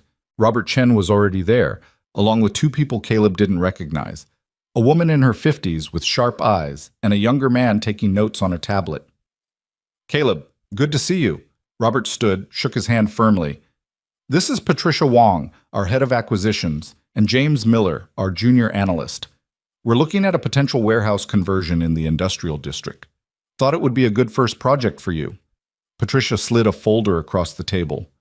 20,000 square foot warehouse built in 1962, been vacant for 8 years. Previous owner tried to convert it to loft apartments, but ran out of money halfway through. We're considering purchasing it and finishing the conversion. Caleb opened the folder, found architectural drawings, inspection reports, photographs of a massive brick building with good bones and obvious problems. He studied them silently, aware of everyone watching him, waiting for insight he wasn't sure he could provide. "What's your timeline?" he asked, stalling while his mind processed information. 6 months to purchase, another year for conversion if we move forward, Patricia said. "But we need to know if it's structurally sound enough to justify the investment." Caleb looked at the foundation drawings, compared them to the photos showing water damage along the base of the walls, looked at the soil report that mentioned clay composition and seasonal flooding, looked at the inspection report that glossed over drainage concerns. And he saw it. The same pattern he'd seen in Marcus's Riverside project, corners cut, problems minimized, optimism replacing due diligence. "This soil," Caleb said, pointing to the geological survey. "It's the same clay composition as the Riverside site. High expansion coefficient, poor drainage. The original foundation is showing stress fractures here, here, and here." He indicated spots in the photos where brick mortar was crumbling. "That's not age. That's soil heave from water saturation." Patricia leaned forward. "The inspection report said those cracks were cosmetic." "The inspection report is wrong, or incomplete." Caleb pulled out another photo showing the building's north side. "See this water staining? That's a consistent pattern, which means there's a drainage problem that's been ongoing for years. And if water's getting under the foundation regularly, you've got two choices: complete foundation replacement or accept that you're building apartments that'll have structural issues within 5 years." "How much would foundation replacement cost?" Robert asked. Caleb did the math in his head, estimating based on the square footage and the depth required for clay soil. "For a building this size, probably 800,000 to $1 million. Maybe more if the existing foundation needs to be fully removed rather than reinforced. The room went quiet. Patricia checked her notes. The seller's asking $2 million for the property. Another million in foundation work puts us at 2.2 before we even start the conversion. Which changes the entire financial model, James said, typing rapidly on his tablet. At that price point, the margins don't work unless we increase apartment prices significantly. Which prices us out of the market segment we were targeting, Patricia finished. She looked at Caleb with new respect. You just saved us from making a very expensive mistake. I just pointed out what was already there, Caleb said uncomfortably. The information's in the reports. Someone just needed to connect the dots. Someone did, Victoria said from where she'd been standing by the window. You. That's exactly why you're here. They spent the next 2 hours going through additional properties, Caleb offering observations that ranged from minor concerns to deal breakers. He found roof trusses that showed signs of stress, electrical systems that didn't meet modern code, plumbing that would need complete replacement.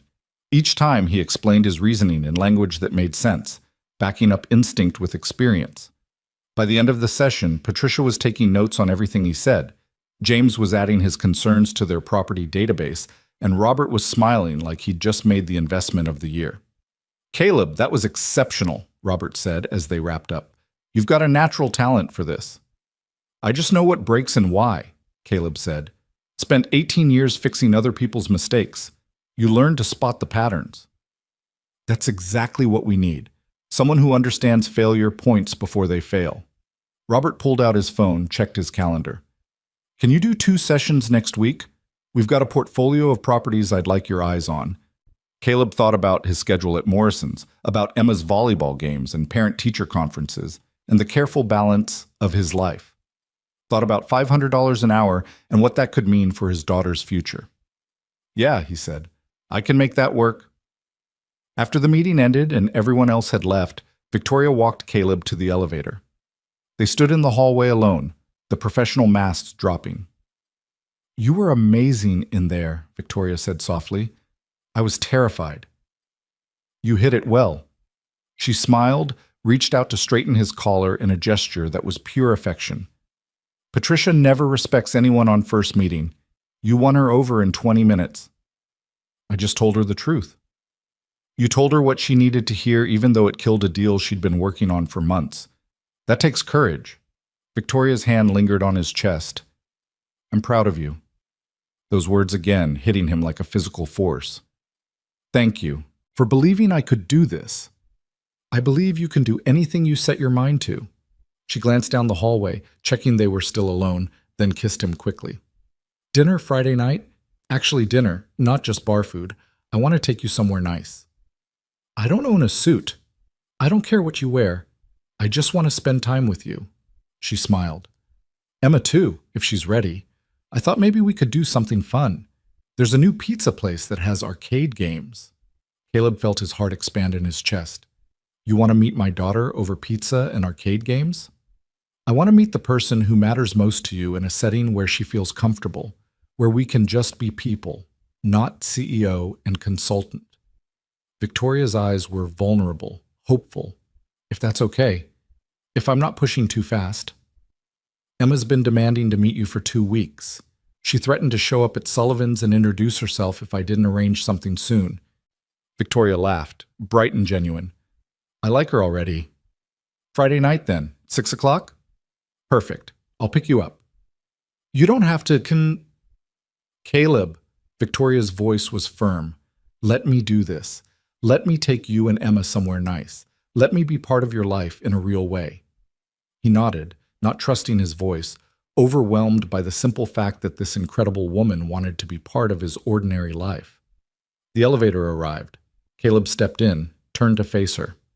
See you Friday. Can't wait. Victoria smiled as the doors closed between them, and Caleb rode down 14 floors feeling like he was floating. He spent the rest of the week in a state of nervous anticipation that Emma found endlessly amusing. She helped him pick out clothes for Friday night, his best jeans and the green flannel she insisted Victoria liked. She asked 1,000 questions about Victoria that he answered as honestly as he could, watching his daughter process the information with her characteristic seriousness.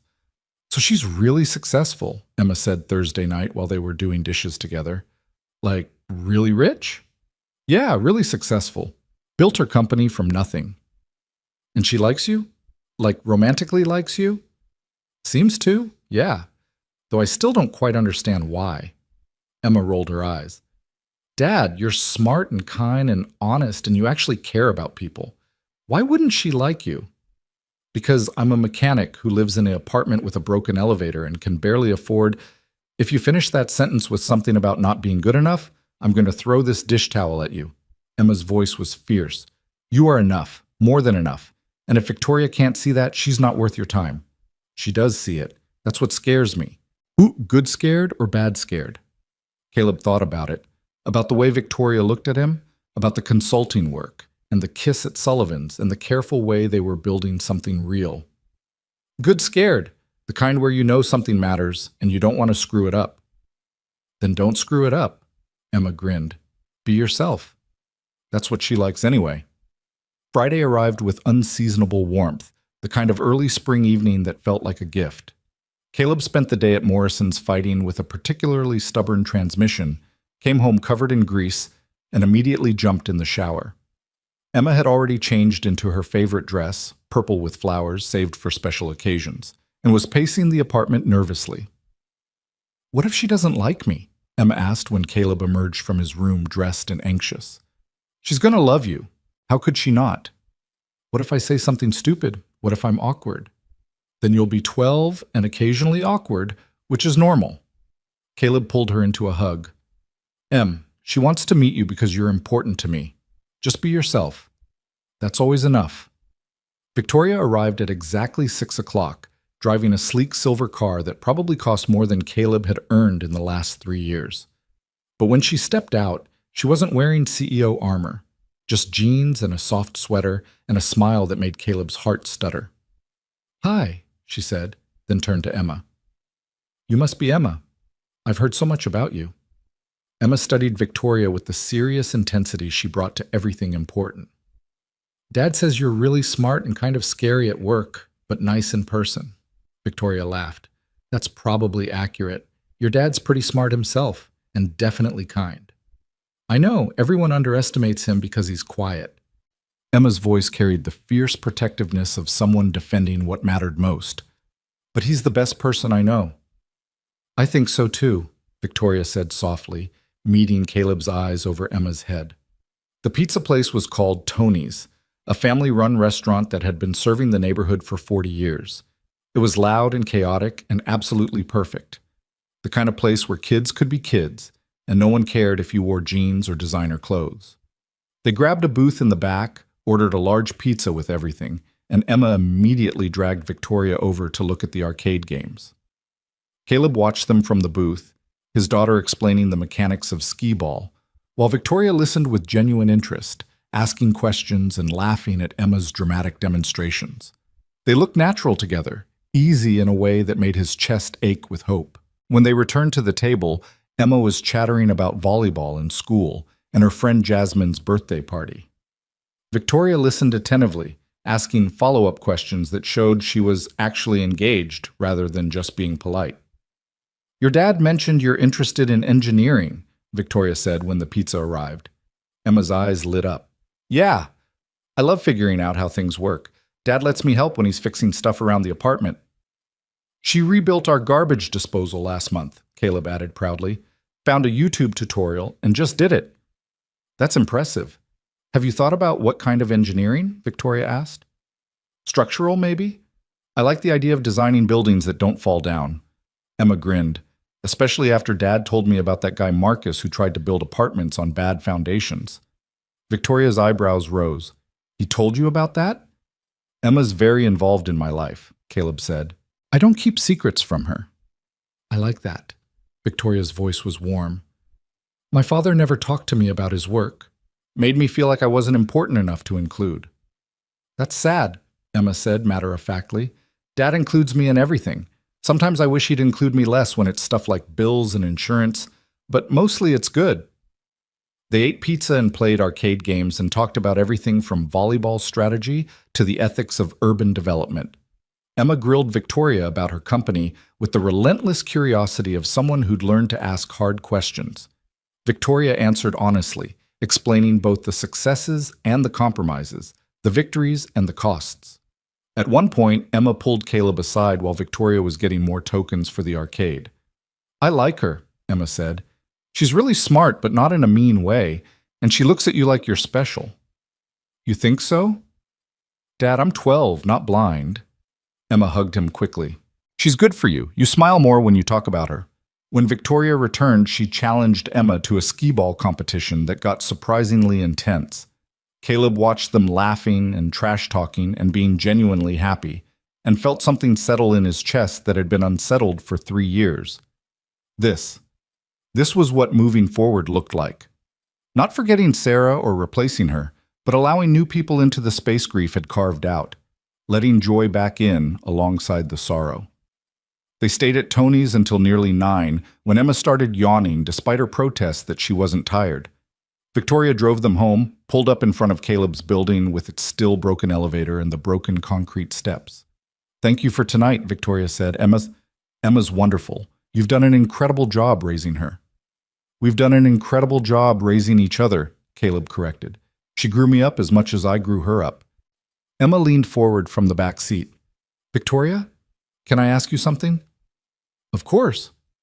"Are you going to hurt my dad? Because he's been through a lot, and if you're just messing around or whatever, I'd rather know now." "Emma," Caleb started, mortified. But Victoria turned in her seat, met Emma's serious eyes directly.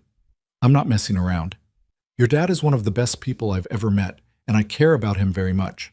I can't promise nothing will ever hurt. Life doesn't work that way. But I can promise I'm not playing games. This is real for me." Emma studied her for a long moment, then nodded. "Okay, good. Just wanted to make sure." She opened the car door. "I'm going up. Dad, don't be weird about saying goodnight." She disappeared into the building, leaving Caleb and Victoria alone in the car. "I'm sorry about that," Caleb said. "She's protective." "She loves you. That's not something to apologize for." Victoria reached over, took his hand. "She's amazing, Caleb. You should be incredibly proud." "I am, every day." He squeezed her fingers. "Thank you for tonight. For including her, for treating her like a person instead of just some kid you had to tolerate." "I wasn't tolerating anything. I genuinely enjoyed spending time with her." Victoria smiled. "She's got your honesty and your strength. That's a powerful combination. She's got her mother's brilliance and determination, too. Then she's going to change the world." Victoria leaned across the console, kissed him softly. "Go be with your daughter. I'll see you next week." "Thursday at Sullivan's?" "Wouldn't miss it." She kissed him again. "And Caleb?" Emma was right. This is real for me, too. The weeks that followed developed their own rhythm. Caleb continued his work at Morrison's while taking on consulting projects for Hale Properties 2 or 3 times a week.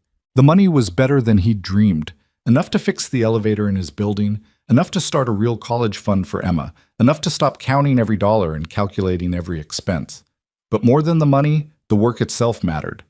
He was using his knowledge to protect people, to prevent the kind of corners cutting that put lives at risk, to make sure buildings were safe before families moved into them. Victoria integrated into his life gradually and naturally. Thursday nights at Sullivan's remained sacred, but they added Sunday brunches where Emma joined them. Victoria taught Emma about business, while Emma taught Victoria about volleyball. They became, without anyone quite planning it, something that felt like family.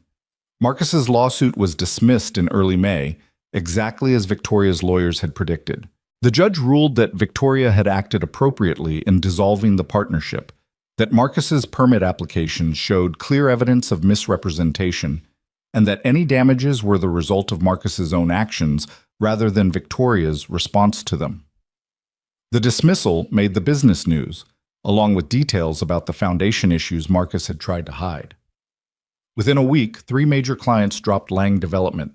Within a month, Marcus was selling assets to cover debts. Caleb felt no satisfaction in Marcus's downfall, only relief that the truth had won, that people would be protected from buildings that weren't safe, that integrity, this time at least, had carried consequences for those who lacked it.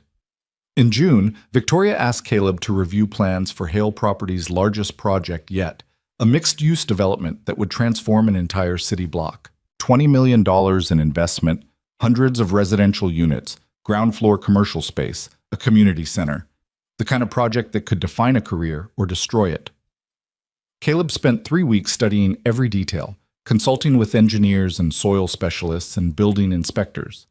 He found problems, drainage concerns, electrical capacity issues, questions about earthquake retrofitting, and worked with Victoria's team to solve each one properly. The day they broke ground, Victoria insisted Caleb be there for the ceremony.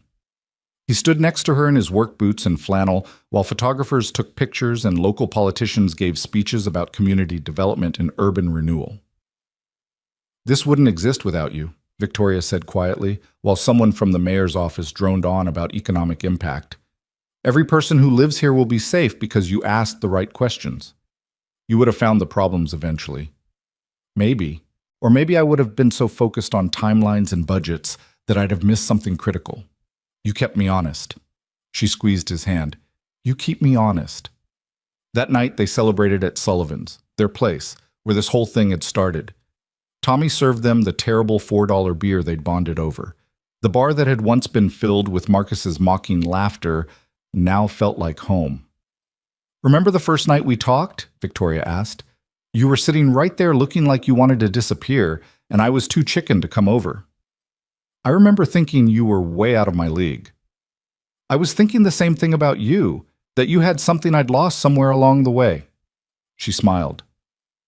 "Turns out, I was right. What did I have? Integrity, purpose, the knowledge that success measured in anything other than how you treat people is just noise." Victoria leaned her head on his shoulder. "You reminded me why I started this company. Not to get rich or powerful, but to build things that mattered, to make the city better. You never lost that. You just forgot it for a while. You helped me remember." Caleb wrapped his arm around her, this incredible woman who'd seen something in him when everyone else saw scenery. "You helped me remember, too, that I'm more than just a paycheck for Emma, that I have value beyond what my hands can fix." They sat in comfortable silence, watching the bar's familiar rhythms. New faces had replaced Marcus's crowd, younger professionals, more diverse, less performative. The space felt different now. Better.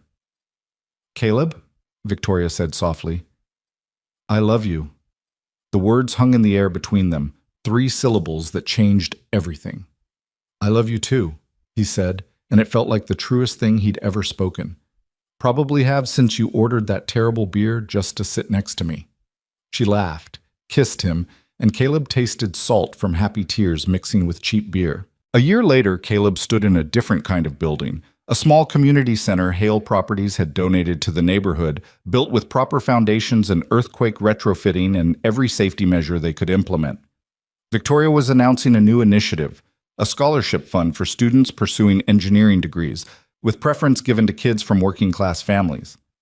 Emma sat in the front row, beaming with pride, wearing the acceptance letter from the state university's structural engineering program like a badge of honor.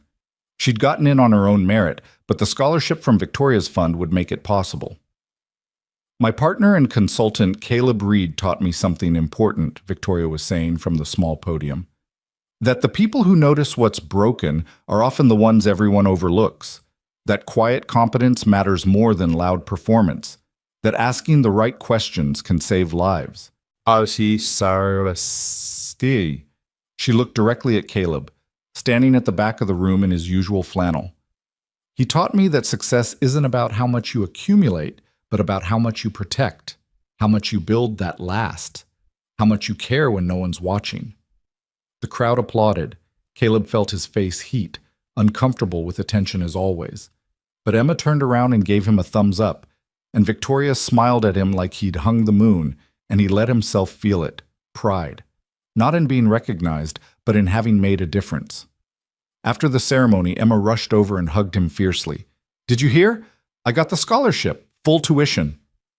"I heard, sweetheart. I'm so proud of you." "None of this happens without you, Dad. Without you teaching me to ask questions and look at systems and care about doing things right." Emma pulled back, eyes bright.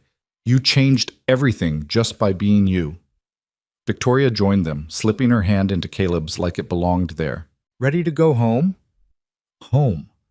Not his apartment or her penthouse, but the house they'd bought together 3 months ago. 3 bedrooms in a good school district with a garage where Caleb could work on cars, and a study where Emma could do homework, and a kitchen big enough for all of them to cook together. A foundation built on solid ground, checked and rechecked, engineered to last. Yeah, Caleb said, pulling both of them close. Let's go home. They walked out into the evening, 3 people who'd found each other in unexpected ways and built something stronger than any one of them could have built alone.